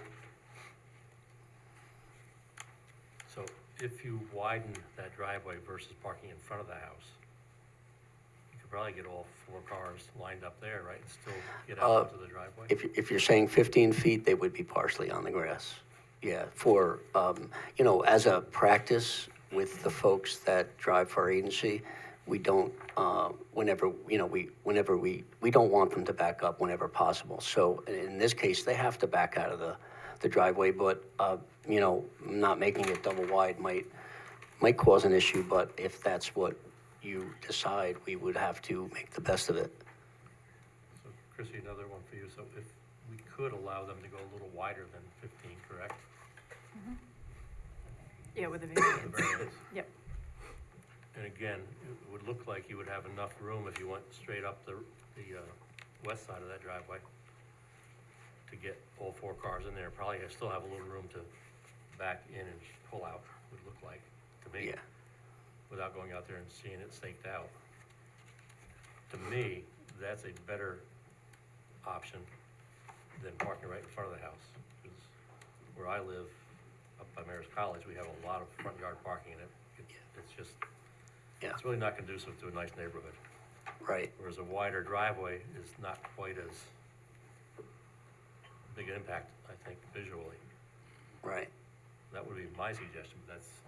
And I get what you're saying about that, and this was kind of based on all the other facilities we have, you know, and, you know, they're not in Poughkeepsie, it's not your problem, the other facilities we have, but it's not uncommon, I think, when you go to group homes that you see, you know you're at it because of a dumpster, or there's just extra parking that was created, maybe they didn't go before a board to get it done, but it was, it was based on practicality for me, not so much aesthetics, as far as, you know, getting the folks out of the way, so they're out of the way, they're parking out of the way. So I designed this on practicality, not so much aesthetics. I do understand that, but again, I think we've had quite a number of neighbors that are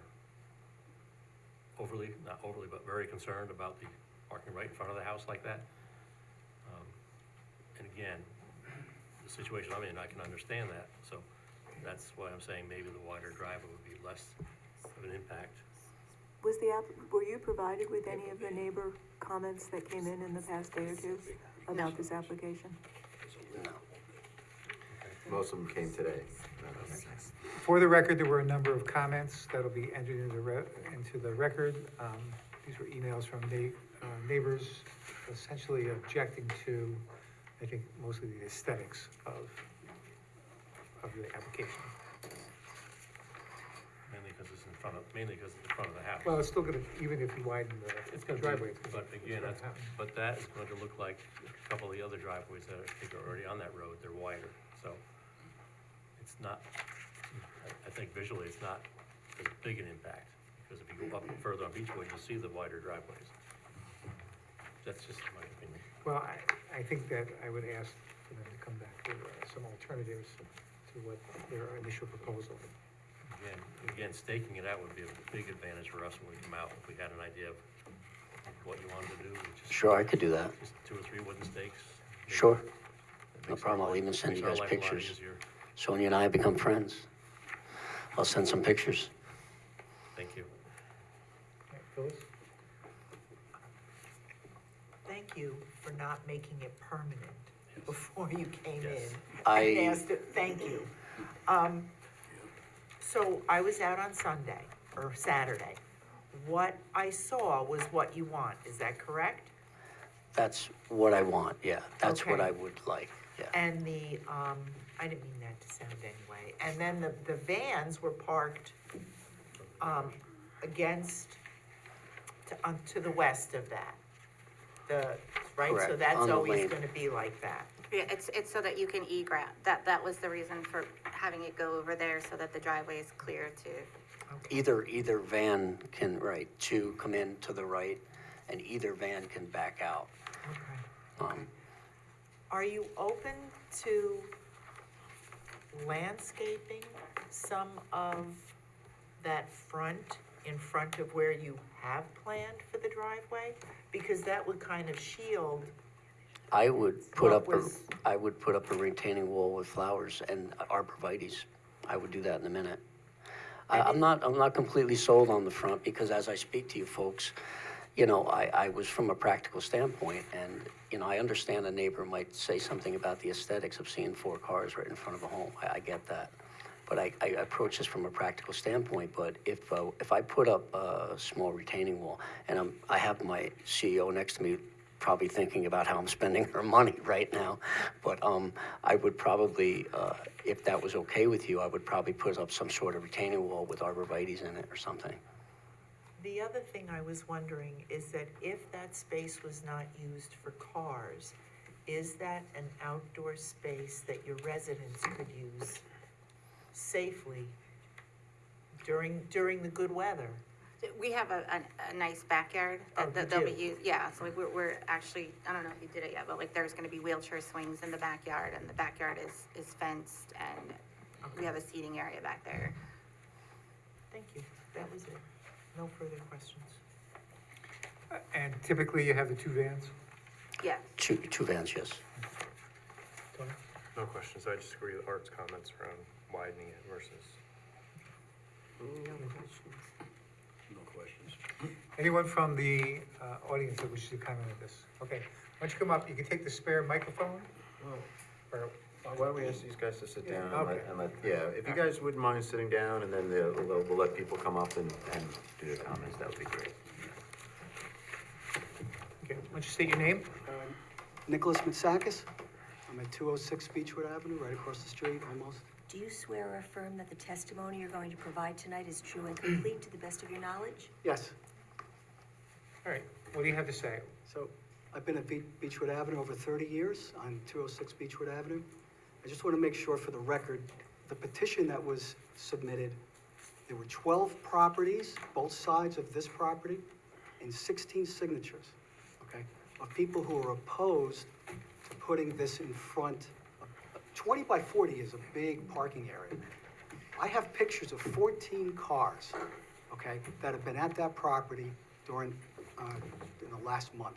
On average, there are more than 4 cars, there's 6, 7, 8, including the 2 vans.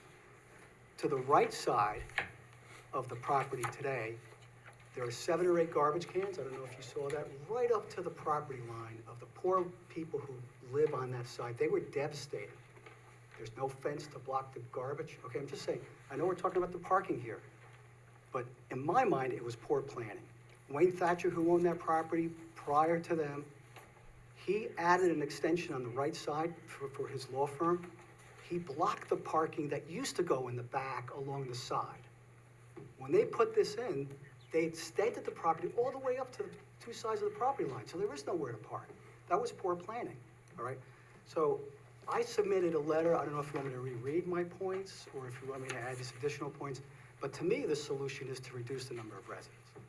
The people in the neighborhood are really devastated by the fact there's constant noise, the vans are backing up all the time, there's a food truck that comes once a week, it blocks Beechwood Avenue, because it can't get in there, right? It's like an 18-wheel truck.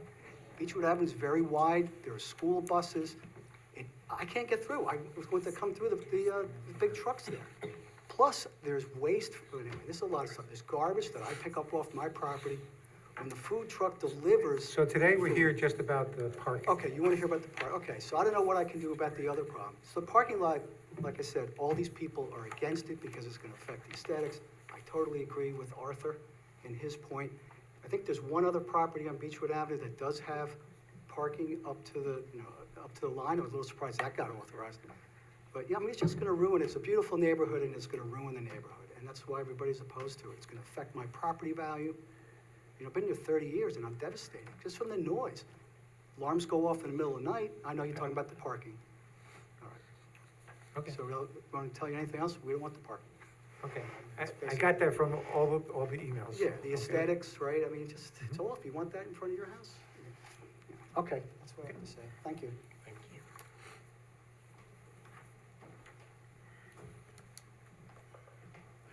If you'd state your name. I'm Diane Matsakis. I'm also at 206 Beechwood Avenue. I've been there for 30 years. Do you swear or affirm that the testimony you're going to provide tonight is true and complete to the best of your knowledge? I do. What would you like to say? I would just like to say that when you were there and you saw the one or two cars, that is not the norm. In fact, this afternoon at 4:47, I have video footage of 9 vehicles, with 2 buses trying to back out and then another one trying to get in. It's So constant. again, we're here about a parking issue. Well, that's what I'm saying, that they're not making, there's no way that there would be an egress there if they increased the parking, because there are not maybe 4 cars there. There's routinely 7 vehicles in what they have already. If there's, you make even more, but I have video footage of 14 cars parked there, all along the street. Like, even if if you made the driveway a little bit wider, that's not going to accommodate 14 vehicles. So the 14 cars were on the street? 5 were on the street, the rest were in the property, parked on the grass, parked like around by the garden. I have lots of, you can see it all from my living room, so I can just sit there and record it. It's all happening, it's constant. And I know how it's long happening. do the cars remain there? Well, the buses are in and out all day, and there's I'd say 4 or 5 cars overnight, and the 2 buses as well. So when you said there were 14 cars there today, how long did that? There were 9 cars today. Okay, so how long were there 9 cars? Well, I didn't stay, counting them the whole time. I'd say I got 20 minutes of video footage of the vans. So they were there at least 20 minutes? Oh, yes. Most of the time they're there all the time. Yeah. I mean, I could set a camera up from my living room and just leave it on for the next week, and you could see all those vehicles. There's many, many more than, I think when they said 1 person for every resident, every 8 residents. And another thing is none of the people that are there actually live in the neighborhood. They don't, we live there and we have to put up with that, and we'll see our property. Again, we're talking about a 20 by 40 foot parking spot. And That's in addition to what's there, correct? So it's, Yes. so it's all being recorded, and so if you're not on the microphone, I can't hear you, and so actually, you had your chance. Yeah, but you were incorrect, right? I just want to make sure. Right, because it's in addition to what's there. I also would like to mention about flooding, because About what? flooding. Okay. The property is on an incline, It inclines directly to our property. The water table is high in that area. The soil is clay, and it already pools there when we get a downpour. Past few months haven't been that bad because we're in a drought. Up until last week, we were in a drought. But it does flood there. So if you pave more there, that's going to be more runoff coming in, ponding there. We drain directly into the Hudson River, so there's pollutants as well.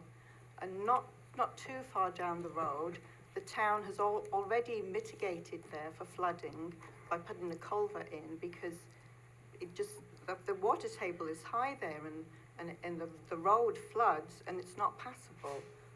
Been there 30 years, I know that doesn't happen every year, but it does happen. And that's going to make it worse, more flooding, more blacktop.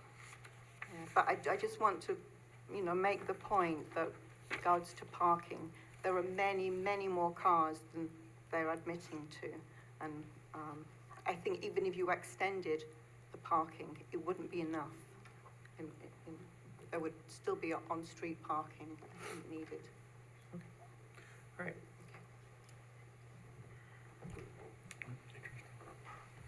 Hello, If you'd state your name. Tasha Serrano Cruz. Do you swear or affirm that the testimony you're going to provide tonight is true and complete to the best of your knowledge? I do, yes, I do. Okay, what would you like to say? I'm at 215 Beechwood Avenue, which the trucks are facing back there behind. You can see the back of the trucks, When you say the trucks, are you talking about the vans? the two vans, Okay. okay?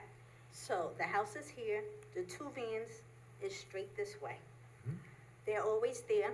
They have the garbage that's behind the trucks.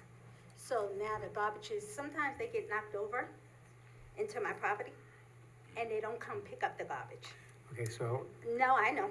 So Okay. forget about that. Okay, so those two are always there. And when they say all their residents are wheelchair bound? Yeah. right, they're not. Because when the alarms go off, they bring them out. Maybe 2 or 3 of them I seen in wheelchairs, others walk. Then they have their people, they parked on the side of my land, because when the tree fell, I had to tell them, could y'all have your people move your cars? Because I need the Central Hudson, the Verizon people had to come, and I had to get the electrician in my property. But because they was blocking where the pole is, they couldn't get in. So I had to reset another appointment for my electrician to come back out, because I couldn't get nobody to move their car. So it's a lot of cars. That space, like they said, is not enough. That's it, thank you. All right. Was there anyone else?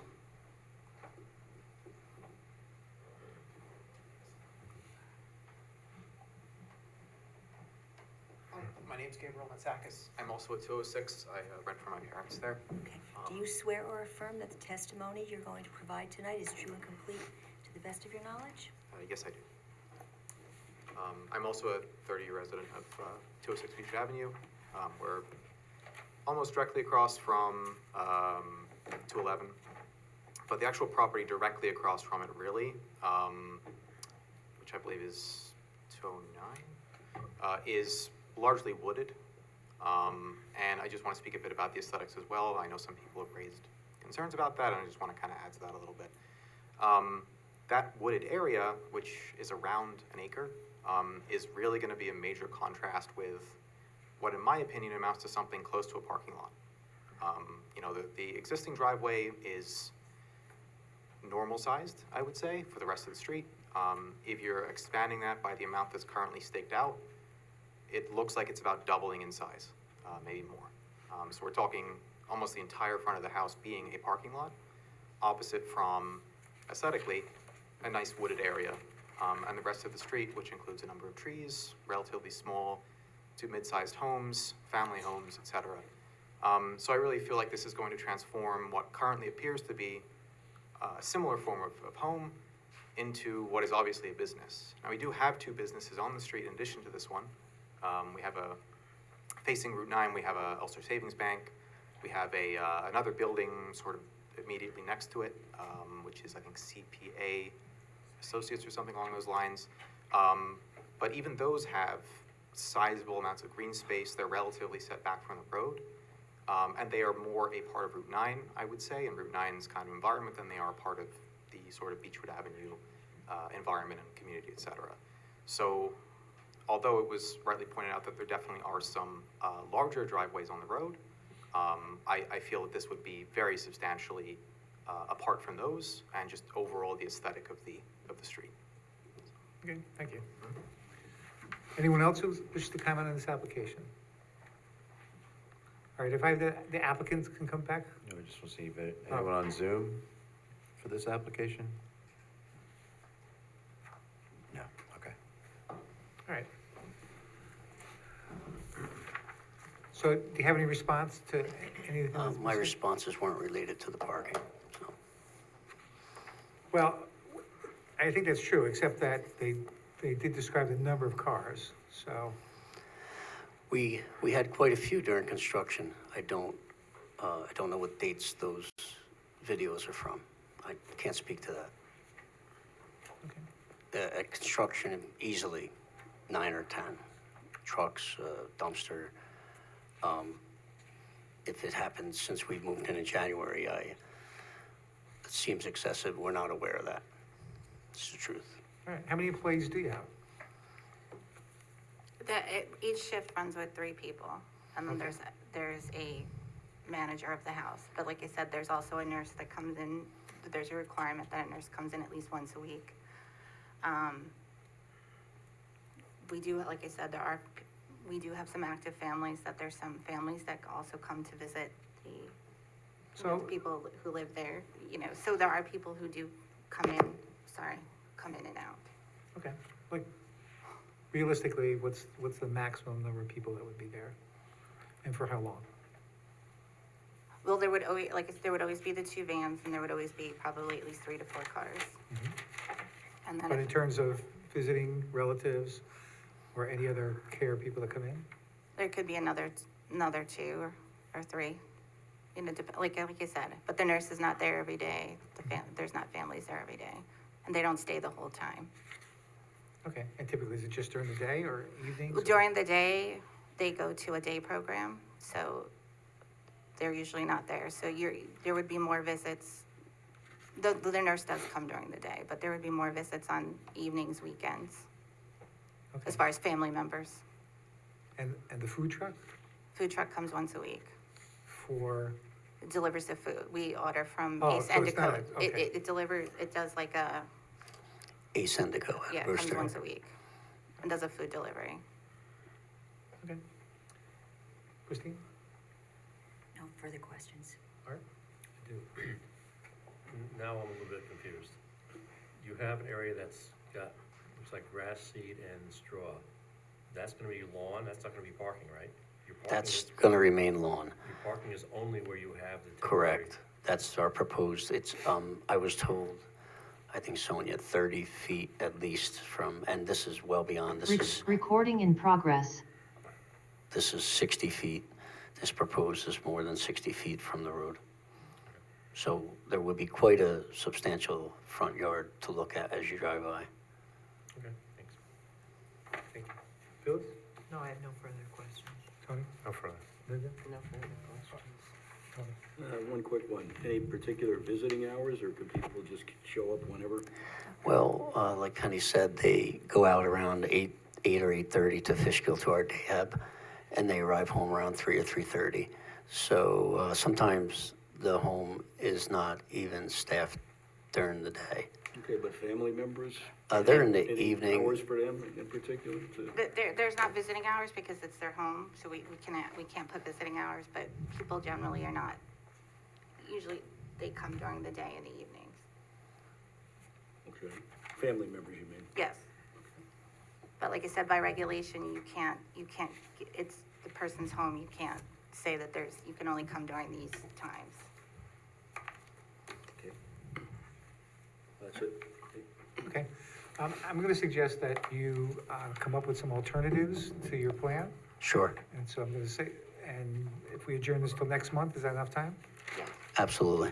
So if you want to come up with a plan that includes either widening the driveway or any other thing you might think of, and if you talked about doing some landscaping and some other, you might want to include that in your plan also. What if one of my plans was to widen the driveway and then do just a 2-space in front of the house with some Put landscaping in everything front? together that you'd like, Okay, I'm like us gonna to I'm consider. gonna give a couple options. Yeah. Is that okay? All right, thank you. So I'm going to move to adjourn this to the May 12th. Second. Any discussion? All those in favor, signify by aye. Aye. Any opposed? It carries.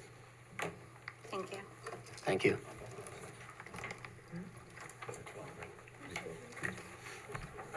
That brings us to item number 9, 29 Hasbrook Drive.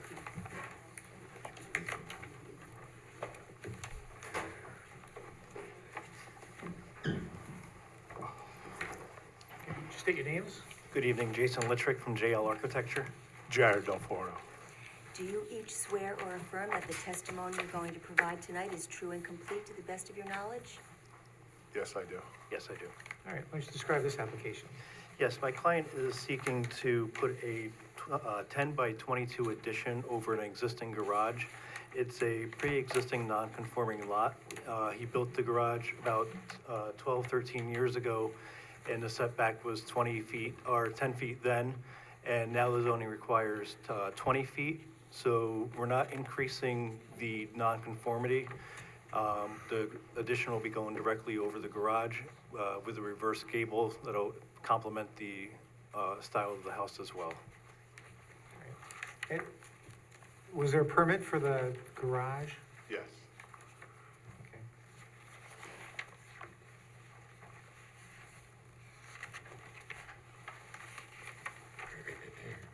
And does it go the whole length of the garage, or It's 10 by 22, the whole length of the garage. Christine?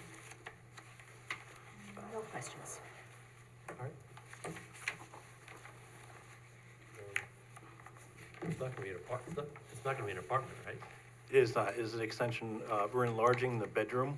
Mr. Delforno's son had a baby, and they are enlarging it to accommodate that. Thank you. Phyllis? Is the roof line going to match the existing roof line, or is it gonna be higher? It's going to be the same. Same roof pitch, same roof line. Okay. I have no other questions. Tony? No question. No questions. And no questions. Oh, I thought of something else. When you look to the side of the house, it's a very long garage. So is it gonna come up the full garage? It'll be the full width of the garage. It's going to be the full width of the garage, which is the Okay. 10 feet, and it's going to be the full depth, which is the 22 feet. Okay, thank you. Anyone from the audience who wish to comment on this application? I don't see anyone. Anyone on Zoom? All right, I don't see one. So I'll move to close the public. Second? Okay, discussion? All those in favor, signify by aye. Aye. Any opposed? That motion carries. Thank you. And again, Thank you. You can wait till the end or find out tomorrow. Next is 10 Wing Road.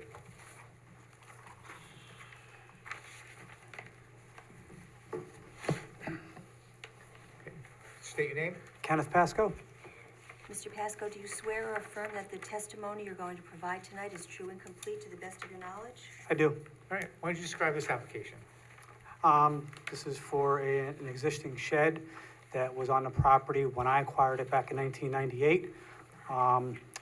Nothing ever pulled from a search when I bought the property, and I am in the process of selling my property, and this came up, so that's why I put in for a permit and an area variance to clear up the 2 feet, what I have right now, and to get a variance for the remaining 8 feet. Okay, and how is the shed situated? As far as what it contains? What's it on? Oh, it's on a slab. It's on a slab, and it's got a subfloor in it. Okay. And it was there prior to your purchase? So we've established through the town, from their records, that it's been there since at least 1980, according to their records. I personally know that it's been there even before that because I've been around that property since I was a youth. Okay. And for the record, there were a number of letters, mostly in favor, but one with one concern. Have you spoken to your neighbors about any of this? I've spoken to, some of them, not all of them. I don't see all of them that often, so. Okay. Christine? No questions. Art? No questions. No questions. Tony? No questions. Linda? No questions. Tony? No questions. All right. Anyone from the audience who wishes to comment on this application? All right. Anyone on Zoom who wishes to comment? I don't see anyone, so I'll move to close the public hearing. Second. Any discussion? All those in favor signify by aye. Aye. Any opposed? The motion carries. Okay. Great. That brings us to 18 Creek Road. No. Nope. Nope. Just 1117 Maris Drive. Yep, sorry. Maris Drive.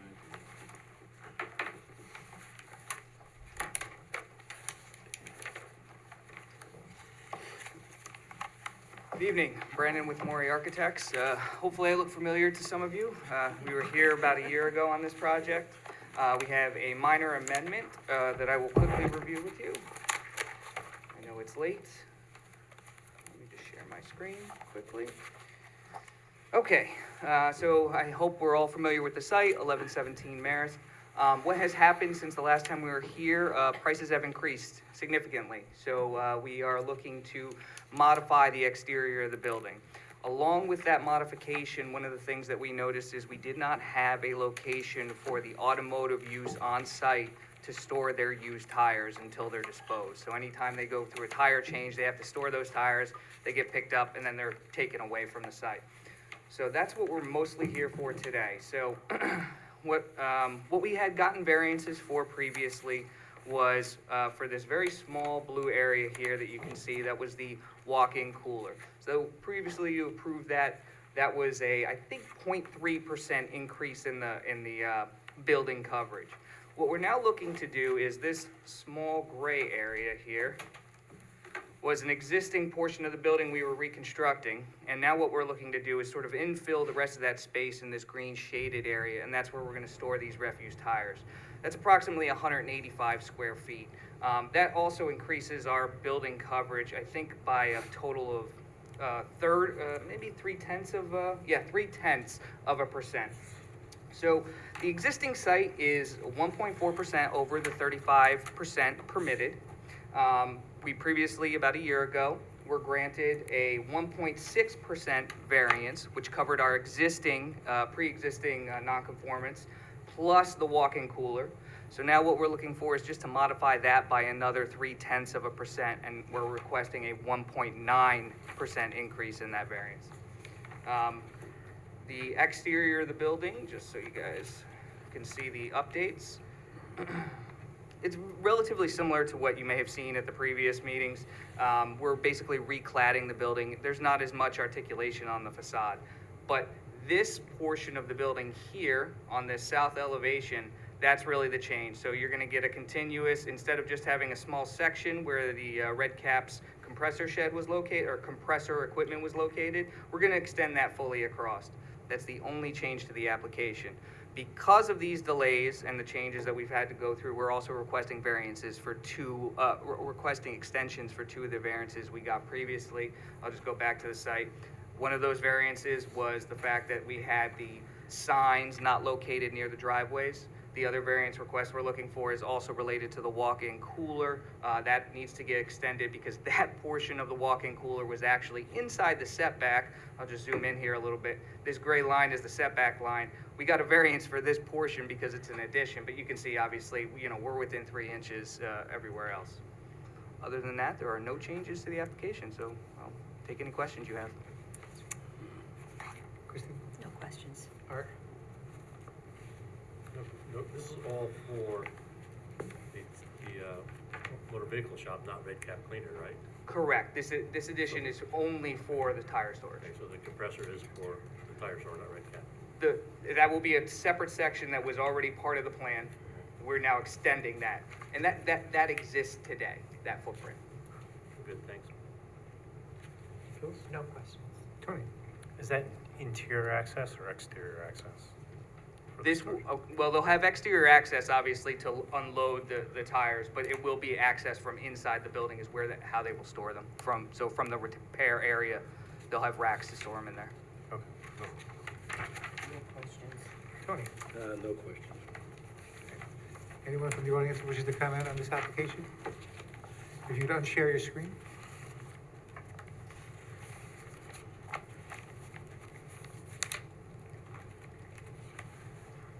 Anyone on Zoom who wishes to comment on this application?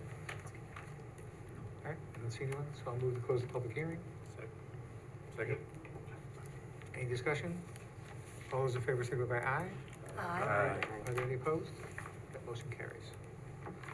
Now. Thank you. 18 Creek Road.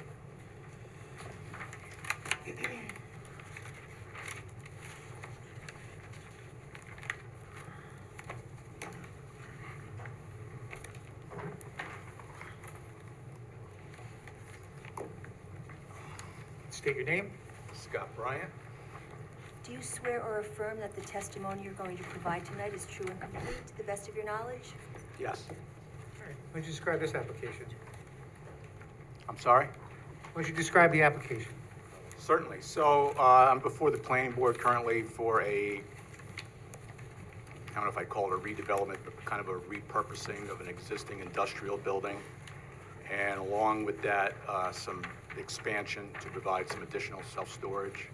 The reason I'm here tonight is there are 3 buildings proposed on the site that do not meet setback requirements. It's described, I can go through each one individually. I think everyone has the list of buildings and the variances that are requested. But it's just my attempt to improve the property and try to make the best possible use of it.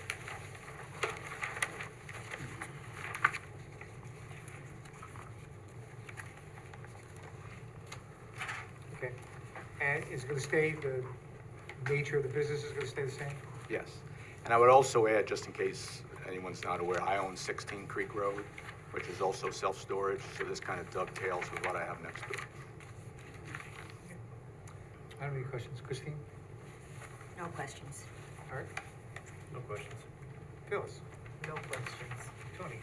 No questions. Linda? No questions. Tony? No questions. All right, anyone from the audience who wish to comment on this? All right, anyone on Zoom? I don't see anyone, so I'll move to close the public hearing. Second. Any discussion? All those in favor signify by aye. Aye. Are there any opposed? All right, that motion carries. Okay, and again, you can wait or find out tomorrow. Thank you. All right, also up is a request for a rehearing from Dave's Hot Chicken.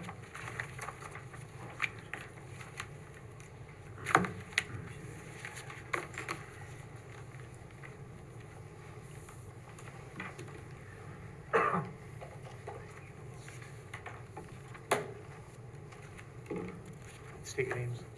Hey, Mr. Chairman, how are you? Good, how are you doing? Very good, very good. I've taken a photograph of the site that I'd like to share with the board. Is that okay? May I Sure. approach? I just, Sonny will take it. I took the photograph this morning so that I can show you. Just for staying, can you both state your name for the record and be sworn in? My name's Kenneth M. Stenger. I'm here on the request for rehearing on a variance that was denied, made by Dave's Hot Chicken. The applicant's name is Selden Properties. With me is Jonathan Traeger, who is running the show down there. He's my client. do you each swear or affirm that the testimony you're going to provide tonight is true and complete to the best of your knowledge? Yes. I do. So, this application came before you roughly a month ago. It had 2 components to it. It had a sign variance and it had a lighting variance. The lighting, both were denied. The lighting variance is not the subject of this application this evening. what is in front of you is the denial that you've made with respect to a request for a variance that was made from section 120-17C, which in part states that there will be a wall sign available for each wall of a business facing a public road. Now, I read I wasn't part of that application. Not that I hope I do a better job, but I wasn't part of that application. But I could see from watching the video and reading the comments that it was not made plainly clear that the sign in question was a sign that was facing on a road and was not on the record that evening of your consideration. In fact, there appeared to be conversation that would suggest that the sign was a sign that would help direct traffic within the parking lot to the front door. So when I got asked to look at this, I read the statute. I went out to the site. I went out to the site in March. These photographs were taken today. And I'm familiar with the site, as anyone who's lived here for the last 50 years. And so you have now in front of you, what I discovered, what I thought was the key here was that in the conversation with the board, the person who represented my client, the applicant, did not really make it clear that the location of the sign was facing north on Route 9, that was facing onbound traffic. I can tell you that we all understood that. Well, if you understood that, I'm asking you, if you understood that it was facing it, Yes. I've read the statute, and it's an interesting statute because it says one wall sign for each wall of a business facing a public road. Right. So- Do you have any information that that road that goes down into IBM is a public road? No, I'm looking at Route 9, sir. Route 9 heading south is exactly what you're looking at. And in fact, it's exactly what people have been looking at since I can remember. But So then, that's where you want the sign and not the one facing Route 9? no, I have, if I may, I'm sorry, I don't know if you have in front of you my letter that I sent to the board. If you do, you may want to look at Exhibit D, because I hate to say it, I'm so old that I remember each and every one of these signs. But these, Exhibit D, you'll see a series of 3 photos of the predecessor occupants of this property. And you'll see in each instance, the owner-operator was afforded a sign that faced a public highway. So if you look at Table Talk Diner, which is the place that I'm familiar with because it was open late at night, Table Talk Diner has a sign facing directly at Route 9 that would be viewed by northbound traffic. It also had the sign facing directly north on Route 9, facing southbound traffic. So you have this precedent of Table Talk, you have this precedent of Ruby Tuesday, you have this precedent of the Crab Shop, which I was never in, but all of those are the way historically the signage at that intersection was viewed by the predecessors to your board. And I am asking the board, if it wasn't clear from the comments that I read, and I mean not the read, just wasn't clear for me the comments that I watched, that your board appreciated the difference between the fact that these both signs, or I should say the existing sign and the proposed sign, face a public highway. And that this statute, it's interesting when I read the statute because it uses the word each. So I'm almost wondering if this shouldn't be an as-of-right situation because it says, it presumes that statute, when it uses the word each, it presumes that there's more than one wall facing a public highway. It doesn't say it can't be facing the same public highway. In fact, from my practical experience, as you're coming out of the city of Poughkeepsie, heading southbound, you're going to see the sign that we proposed and ask you to allow us to have. You're going to see that from Route 9 heading south. You're not going to see that from Route 9 heading north. When you're on Route 9 heading north, the only sign you're really going to see is the one that faces out to Route 9. You're not going to see the one that's facing north. Only the southbound is. So I'm asking you to consider those arguments, which I don't think were made plainly the last time my client was here. I don't think these photographs were in front of you. They are additionally to the photographs, I've provided you with materials that would indicate that variances at this location for this purpose were previously granted. Honestly, when I read this and watched it, I didn't see that anyone made plainly the same argument I'm making now. And I had hoped that by avoiding a courtroom but coming back and presenting that argument plainly to you now, that you would either be able to say, Ken, I don't agree and here's why, or you would be able to say, well, listen, you know what, it wasn't explained to us exactly that way. We'd like to give it another public hearing. That, to me, is the easiest way for all of us. I can be heard, and we can have a public hearing, and there can be a vote. It takes all of you to do it. I just don't think the arguments that I presented to you tonight were presented to you in the same way. In fact, it's pretty clear to me that, at least with the interaction I saw, only on the video, if it wasn't on the video, I didn't see it, that it seemed to be the back and forth between the applicant's representative and members of the board pertain to that this was some interior directional sign to get people to come to the front door. And I think the comments were made that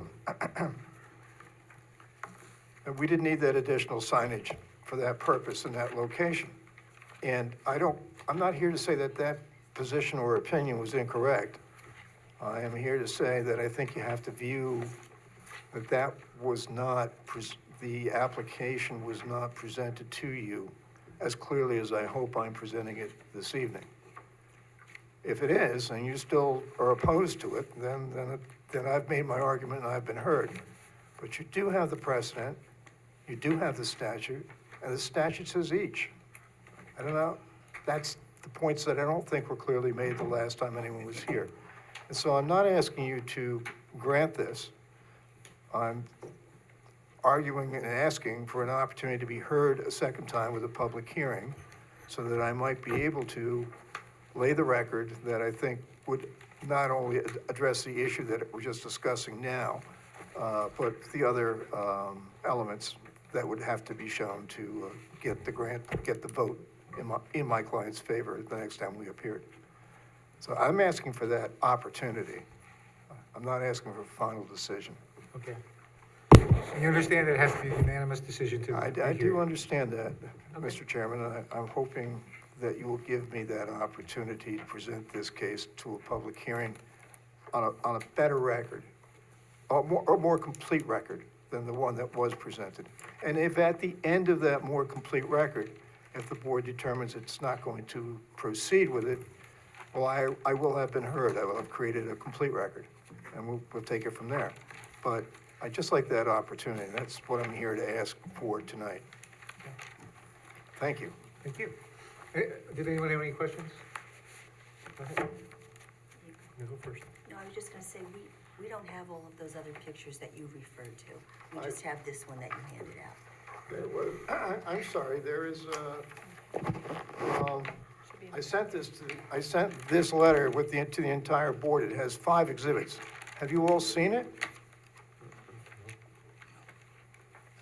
Because this is addressed to the chairman, Lisa Cobb, and I assume that the board would get all of it. I can bring this up now. I can show you the photos I was talking about. Mr. Stanger, it seems like the board was only provided with the first 3 pages of the letter, and. I'm sorry. Or it's not when were hard copies delivered? There was, the board, I can give you my hard copy here. Chrissy, you have a copy, right? Yeah. I didn't give it. Because what I did was, on that day, when I was out there, I took a picture of, these pictures are all taken from the intersection of Route 9 and River Edge Drive. Does everybody know where that is? It's a town road just immediately north of this. The IBM road. And the day that I took the photos was in February or March, I should say, not February. And it was kind of a miserable day, so I asked my secretary to stop today and take a picture of them on the way to work, so you would have a clear idea what it looked like today. and that's the photo that we just handed out. Does anyone need a copy of this? Okay, because I think it's really important that you all look at Exhibit D. We don't have a copy. That's the history of signage at that site. Yeah, I think, so there's a couple of things. I mean, I think it's important for the board to look at this, and I don't know if they want to. And read it beforehand. Well, they've gotten the letter, so the Yeah. exhibits are, mostly pictures. I don't even have But, it. you haven't seen them at all either? I don't, I mean, maybe in my email, but I don't have them in my packet. I didn't get it. Okay, so if you give me 1 second, I can probably share the pictures, which might help the board. But I think the board may wanna, take a look and consider them. Well, do you want to go into an executive session and review it? Well, I can bring them up as, I think I can. Give me 1 sec, I'm trying to pull up the website and. If you want to go into executive session, we're happy to just step out and you can have the room.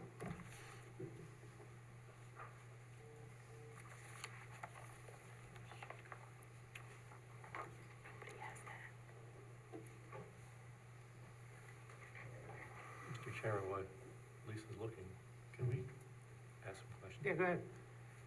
You had a question? No, go ahead. No, you go ahead. Somebody, I'll go. I'm not sure that river, whatever that road is, I think that's an IBM road, is it not? It is, it's not a town. That's a private road, it's not a town road. I'm sorry, That's Mr. a Grayson. that's a private road, it's not a town road. Oh, that's not a town road, No, that belongs to- Northridge Road? Belongs to IBM. All right, well, then I apologize. I Okay. saw Both- the both sign, I sides, thought it was a both town roads. road. But. I use it only as a Reference. landmark from which I took the photo, not. That's fine. for That's not your traffic. argument that it's facing a public, that is facing that public road, right? Right, Your argument is that that side is facing Route 9. right. The side of the building is But- facing Route 9. But you can see that front sign from Route 9 coming south. I come by there every single day. And you're also gonna be on the pylon sign, which is visible both directions from Route 9.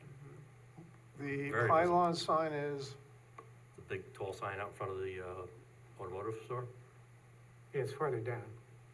but you're gonna be on that as well, is my understanding. So that is clearly visible from both directions, from quite a distance. with all due respect, Mr. Grayson, it's not my position, you can't see, because you can eventually see both sides no matter what direction you're going on Route 9. I'm just going back to the statute, which says that each wall facing a public highway can have a sign. That's what the statute says. It doesn't say that you can't be seen from any other location, it just says that. But earlier you said that's your interpretation of that. I'm sorry, Mr. Grayson. Earlier you said that was your interpretation of that statute. I just read I just read it out loud to you, exactly what the words of the statute were. I'll read them again. So I wrote them down, because I remember when I started on this, I didn't understand why the language of the statute didn't control. It says, one wall sign for each wall of a business facing a public road. That's not a public road. That's what the statute says. Now, how to I interpret that? understand. Yeah, I- Your attorney will tell you, not me. Well, I will try to tell you, but you have to give me points for trying, right? Anybody else have any questions? So I think also, it's important for the board to hear from Chrissy as to what actual variances there were for this property, just so you have. So there was a variance for Ruby Tuesday. There was not a variance for Table Talk. And there was no variance for Crab Cajun. Crab Cajun was only supposed to have one sign. They only paid for one sign. They built the second sign illegally. And it was gone So- before you could cite them, right? What was that? This restaurant was gone before you could actually cite them. Correct. Mr. Stenger, can you see the TV to your right? Is that the exhibit sorry, that I you? can't see this. Is that what you were looking for the board to look at? This photograph here was the one that I took back in March, and where that X is where the sign is going to go. The photograph you have today is of the same shot. I didn't take it, my secretary took it. I asked her to stand at that pole and take the photo. She did, and that's what it looks like. That's the view southbound. And maybe, I can't explain why the other uses, unless the statute has been amended, and I don't know if it has been or not, but if it's it's not, and these uses didn't require an area variance, that fact is very important. Maybe this should be as of right, I don't know. I'm not here to pick a fight, I just want to be heard So, at a hearing. so I understand it, your assertion is that when it's facing a public road is the same as visible from a public road? I'm just reading the statute, and it says that you may have a sign on each wall facing a public road. That's what the statute says. And what the history is that there are prior users that had signs on each wall that weren't required to get a variance. No, that's not They accurate. did. That's not accurate. No, is that what I just heard? No. No, it's not. they did, Oh, the okay, original good. stores on each end there, Ruby Tuesdays and then Pier 1 on the other side, both had variances. The Okay. code was different then where it said one, I believe it was one sign per business. Okay, Yep. so, but the TikTok, the diner. Table did not? talk, yeah. Table Talk did not. Was that after this statute reads as it is now? I don't know. I would have to look on that, but I know they did add to the code a statute that said that the sign has to be removed upon cessation of business. So prior businesses Yep. did get a variance for that north-facing side.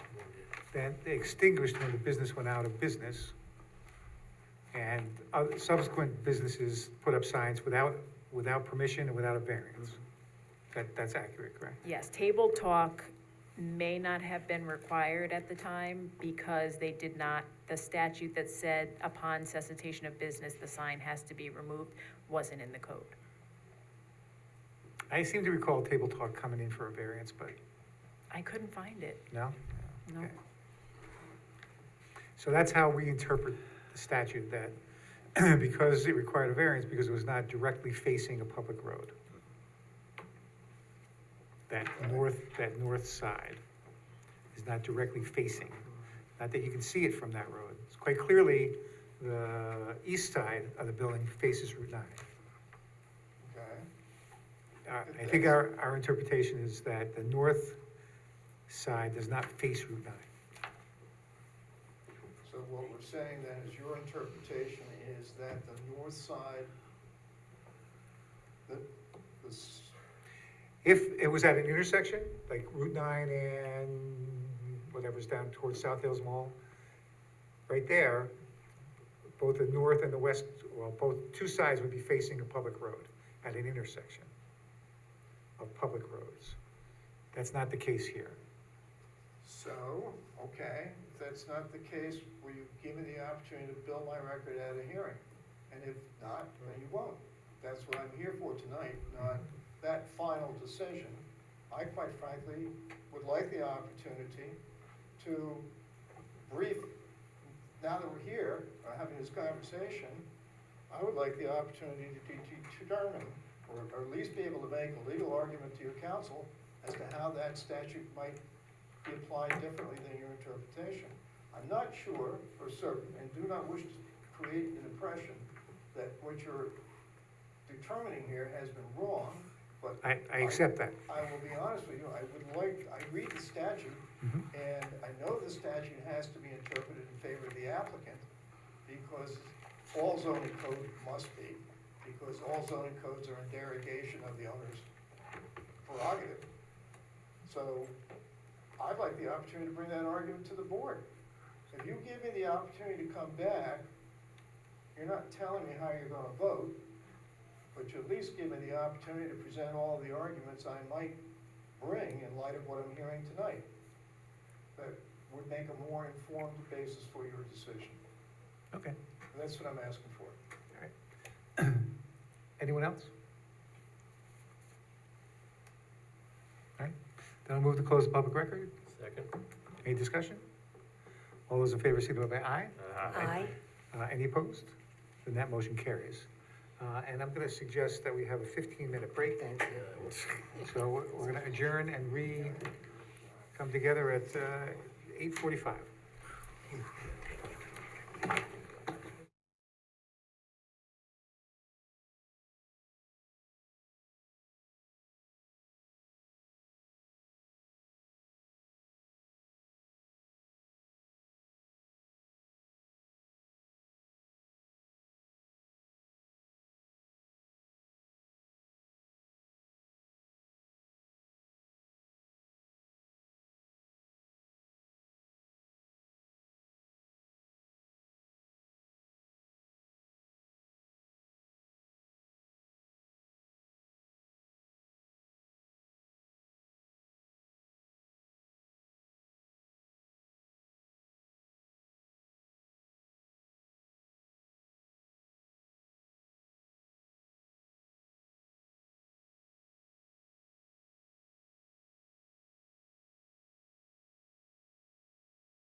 All right, we're back in session promptly at 8:53.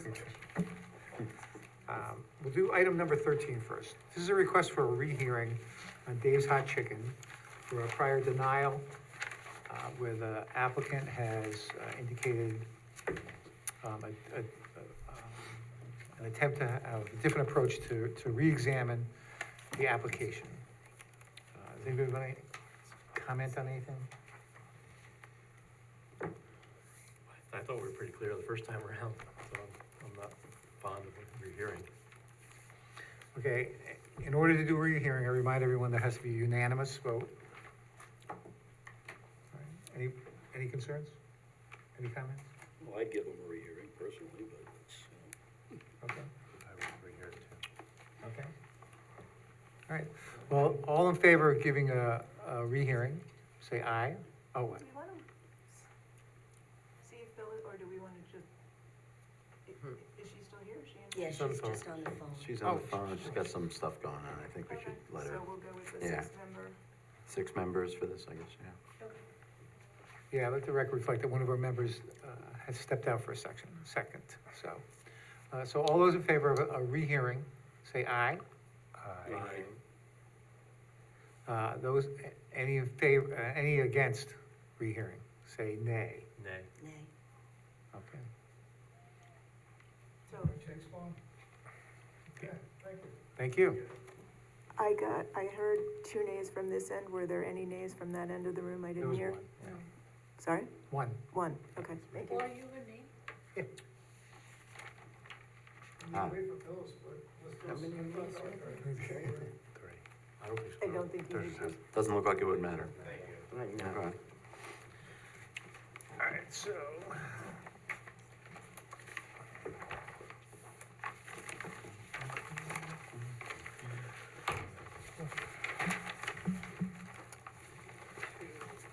Eight Lindbergh Place, number 2.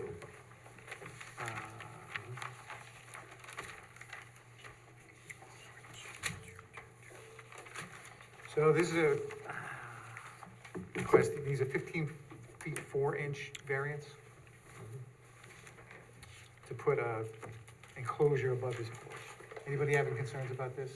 Seems to be pretty consistent with the neighborhood, so let me make these, anybody have any concerns? All right, then let me make these findings.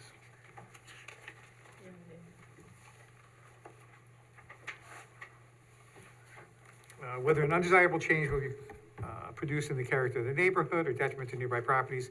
It's consistent with the neighborhood. These are very small, very narrow lots. And so it's in conformity with the neighborhood. Whether the benefits sought by the applicant can be achieved by some method feasible for the applicant to pursue other than an area variance. This is the only way based upon, I mean, the house already and porch already encroach upon the side lot line, so anything he does, he requires a variance. Whether it's substantial in terms of mathematically perhaps, but not in effect, as the house already encroaches on the side lot line. And there's no evidence there'll be any physical or environmental condition, impact on the neighborhood. And while this is self-created, that's not a reason to deny the application, and I would offer those findings. Christine, do you mind making a motion? I don't mind. I move that the board approve the request for an area variance set forth in item number 2. This decision is based on a review of the application, testimony of the applicant, testimony offered in the public hearing, and results of site visits by board members. In approving this variance, the board adopts the findings as set forth by the chair. So moved. Second. All right, any discussion? All those in favor signify by aye. Aye. Are there any opposed? All right, then that motion carries. That brings us to item number 3.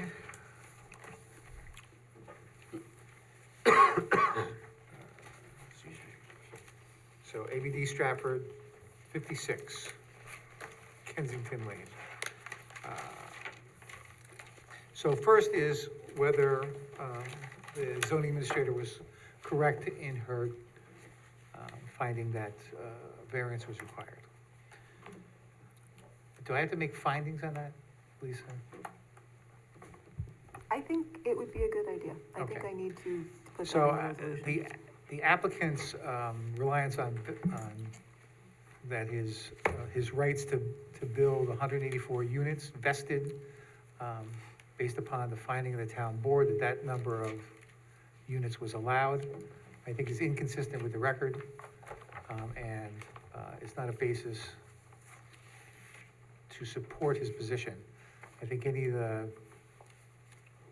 activity that he did in furtherance of the project doesn't lead to any vesting because, first of all, this lot was supposed to be just a pond. And so yeah, I don't think that any of the work he did to correct any deficiencies, either from the town or Central Hudson or anybody else, gave him vested rights to build up to the 184 units. So I think that argument fails. And so I would support the zoning administrator's decision. Anything else I should add? When you say it's inconsistent with the record, are you talking about single-family versus townhouses? Yes. Or, okay. No, I think we should probably do a vote separately, just to have it on the record. Yeah. Okay. So I would move that we accept or agree with the zoning administrator's decision. Right, so you're moving to deny the requested interpretation and. Okay, so I move that we deny the request for interpretation. Is there a second? Second. All right, any discussion? All those in favor signify by aye. Aye. Any opposed? And then that motion carries. Then the next is the variances, and was there a staff report on this? Actually, no, it was in Lisa's. Yeah, Oh, that's it, it there's was- a discussion somewhat in my memo to the board. Okay. So, I did go through the 5 criteria. actually,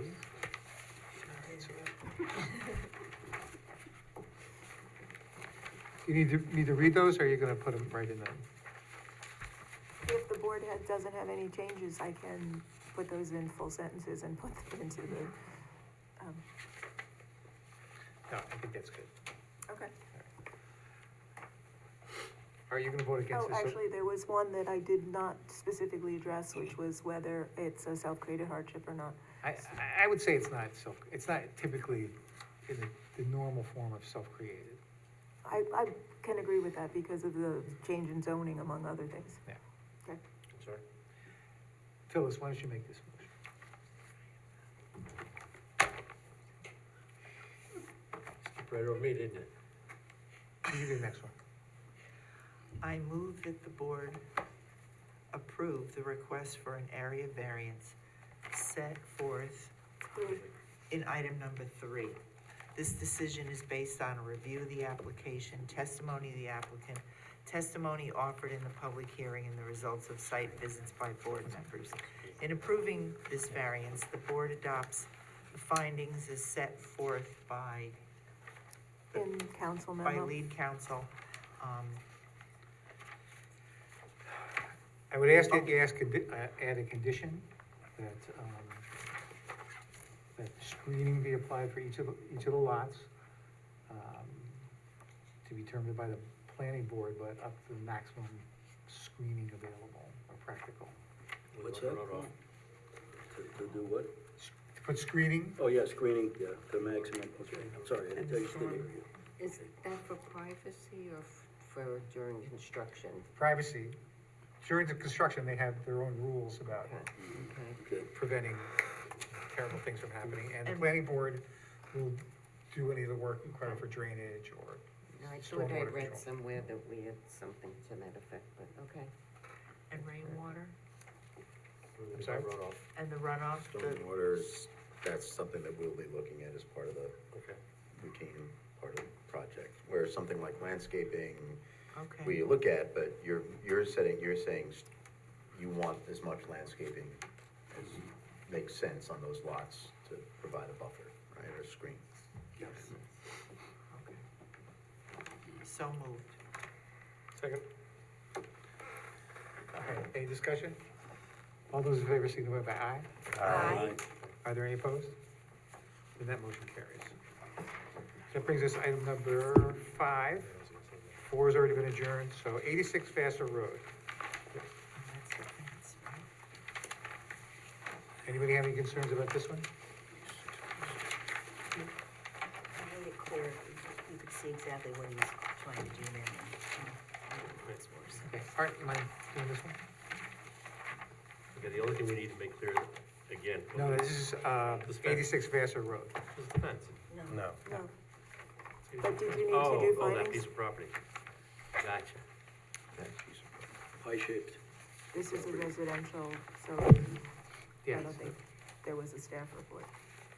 Yes.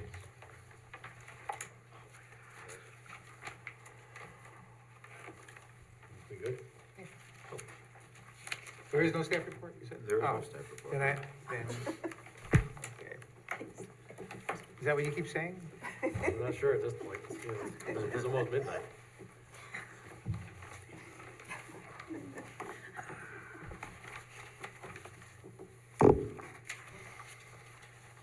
Please stand by. It's like the Twilight Zone. Stand by.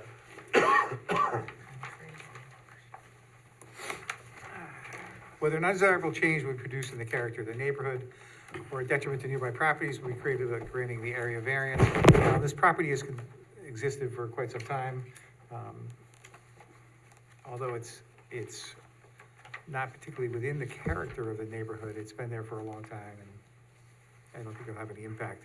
Whether the benefits sought by the applicant can be achieved by some method feasible to pursue other than an area variance, based upon the very narrow lot, it's impossible to do anything without area variances.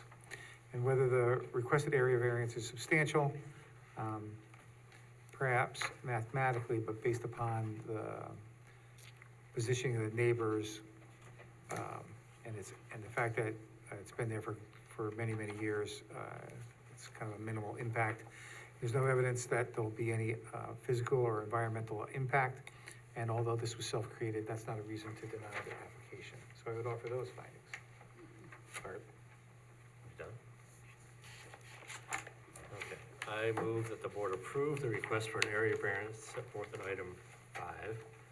This decision is based on a review of the application, testimony of the applicant, testimony offered in the public hearing, and results of site visits by board members. In approving this variance, the board adopts the findings as set forth by the chair. Second. All right, any discussion? All those in favor, signify by aye. Aye. Any opposed? And that motion One carries. abstention. Oh, and one. Oh. Okay, so change that. Yeah, she abstained because she was out for the testimony. Okay, that brings us to item number 6. This is an application for a fence. The applicant, at our request, reduced the height from 6 feet to 5 feet. And so I would be in favor of granting a 1.5 foot variance for a fence in the front yard. Anybody have any problem with that? And we were gonna condition it, how are we gonna condition it to be Well, it just, that it's gotta be consistent with what his consistent with the application application? shows, Okay. not what he kept talking about. Right. Right, and not go beyond the front of the house. Right. Yep. So before I issue a permit, I'm gonna, do a pre-permit inspection. Sounds good. All right, so let me make these findings. Whether an undesirable change will be produced in the character of the neighborhood, based upon the screening of the shrubbery and woods along Vassar Road, and consistent with some other fences along Vassar Road, it should not be a change in the character. Whether it can be achieved by some method other than an area variance, based upon the fact that he has 2 front yards, he needs an area variance. And whether it's substantial in the sense that they're not allowed in the front yard, but practically, it's sort of a minimal impact. And there's no evidence there'll be any physical or environmental impact. And while this is self-created, that's not a reason to deny the application. So I would offer that. And do you want me to condition it? Oh, yeah, and the condition would be that it's subject to the application that he submitted. Am I making that motion? I move that the board approve the request for an area variance set forth in item number 6. This decision is based on a review. Actually, you're only approving 1.5 foot variance. So approve as amended, that's all you need to say. So I move that the board approve the request for an area variance set forth in item number 6 for a 1.5 foot variance. This decision is based on a review of the application, testimony of the applicant, testimony offered in public hearing, and results of site visits by board members. In approving this variance, the board adopts the findings set forth by the chair. This approval of this variance is subject to the following condition, that it's consistent with the application submitted, that it does not go beyond the front border of the house. Second? Okay, any discussion? All those in favor signify by aye. Aye. Any opposed? I abstain. And one abstention. Okay. All right, that passes. That brings us to item number 7, 1837, 1839 South Road. Anybody have any concerns about this? This is really just kind of legalizing everything and put together in a very colorful manner. Yes, it was. And I'm sorry, was there There is a staff report for this one, although the staff report fails to mention that you also have to do your seeker before you vote on the variances. Okay. My apologies. I did prepare the form though. Okay, I move that the ZBA determine that this is an unlisted action appropriate for uncoordinated review and declare itself to be lead agency. Second? Any discussion? All those in favor signify by aye. Aye. Any opposed? Any abstentions? Okay, all those, then that carries. I move the ZBA determine that the action will not have a significant adverse effect on the environment for the reasons set forth in the determination of non-significance for this action. Second. Any discussion? All those in favor signify by aye. Aye. Any opposed? That motion carries. And county was local concern on this one, right? Thank you, Sonia. All right, Lindy, am I making this motion? Sure. I move that the board approve the request for a variance set forth in item 7. The decision is based on a review of the application, testimony of the applicant, testimony offered in the public hearing, and results of site visits by board members. In approving this variance, the board adopts the findings set forth by the chair. No? Nope. No, by the staff report. So moved. Second? All right, any discussion? All those in favor signify by aye. Aye. Any opposed? All right, that motion carries. Item 8 has been adjourned till May 12th. It brings us to item number 9, 29 Hasbrook Drive. You mentioned I didn't see, there was one objection from a neighbor. On which one? This one. There were several for, but there was one objection. I didn't see that. Do you recall that? No, I think there was an objection to Wing Road. Yeah. Nothing on, I didn't see any comments on Hasbrook. Not on Hasbrook, right? Okay. Oh, yes, right, you're right, okay, Yeah. okay. So this is just an addition above an existing garage. It already encroaches on the side lot line. Anybody have any concerns? Nope. All right, then let me make these findings. Whether an undesirable change be introduced in the character of the neighborhood or a detriment to nearby properties, this is consistent with other properties in the neighborhood and will not have any impact. Whether the benefits sought by the applicant can be achieved by some method feasible to the applicant other than the area variance. The garage is already impacting into the side lot line, so anything that'll be done requires a variance. And whether it's substantial mathematically, perhaps, but because this is just an addition above a pre-existing garage, its impact is minimal. And there's no evidence that there'll be any physical or environmental impact in the neighborhood or district. And although this is self-created, that's not a reason to deny the application. So I would offer those findings. Second? Okay, all right, so, I move to approve the area variance requested in item number 9, 29 Hasbrook Road, based on the decision based on a review of the application, testimony of the applicant, testimony gathered during the public hearing, result of site visits by the board members, and the findings of the chair. And so moved. Second? Any discussion? All those in favor signify by aye. Aye. Are there any opposed? Then that motion carries. That brings us to item number 10, 10 Ring Road. This is to legalize an existing shed that's 2 feet from the property line, requiring an 8-foot variance. Seen questions over there. What's that? Seen questions over there. Oh, yeah, one person, did you read that? I didn't see that. Yeah, she's afraid her tree could fall in the shed. Oh, for yes, I did see that. Okay, okay, thank you. So this is a sort of a unique piece of property. It's connected to, or it's adjacent to another house and garage, and this property just has a garage. I think there would be a concern that if the properties are separated, just the garage could turn into something inconsistent with the neighborhood. So if we were to approve this, I wonder if we can make a condition that if it's sold separately from the neighboring property, detached property, that it remains just as a residential area? Yes, because currently it's a garage. Right. Yep. What do you think of that? Well, it's not really within the scope of the variance, for one thing, and second, it wouldn't be allowed to be a commercial use regardless of any action taken by this board. Basically, you're saying don't make it an illegal use, and I don't know that the board needs to make a condition to say that.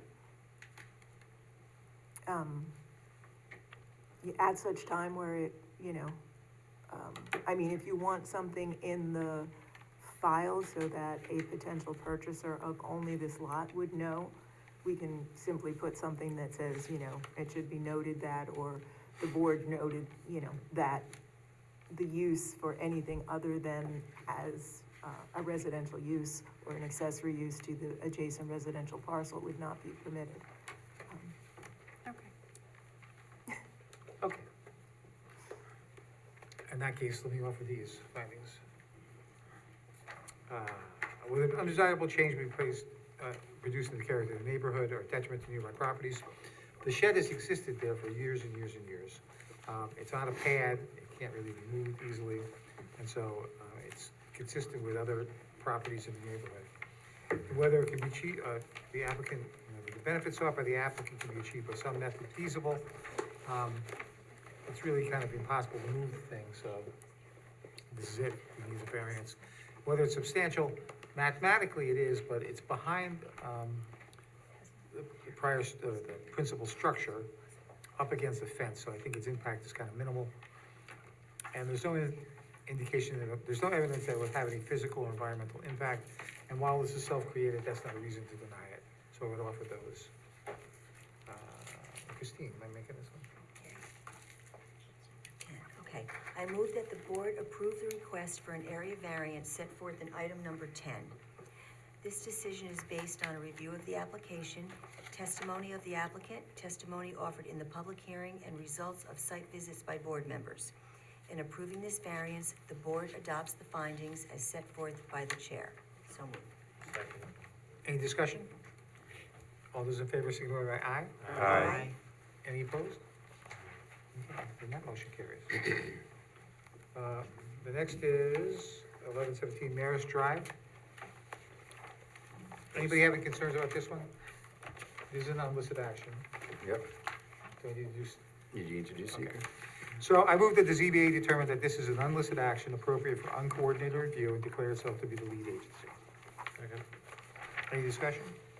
All those in favor, signify by aye. Aye. Any opposed? Then that motion carries.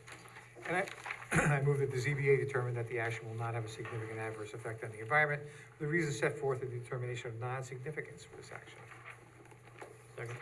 Any discussion? All those in favor, signify by aye. Aye. Any opposed? All right, then that motion carries. This one has a staff report, so, And again, the county is local concern. yeah.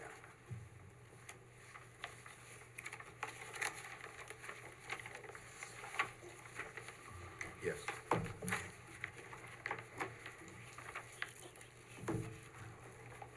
Oh, I'm sorry. My turn. So we're at number 10? 11. 11, close. Okay, I move that the board approve the request for an area variance set forth in item 11. This decision is based on a review of the application, testimony of the applicant, testimony offered in the public hearing, and results of site visits by board members. In approving this variance, the board adopts findings as set forth in the chair and in the staff report. Second. All right, any discussion? All those in favor, signify by aye. Aye. Any opposed? Then that motion carries. That brings us to item number 12, 18 Creek Road. Anybody have any problems with this one? This is, again, another unlisted action, but do we need, We don't need to, because the plan, this was coordinated review, planning board issued a negative. and is there, there's a staff report? There's a staff report. All right, Phyllis?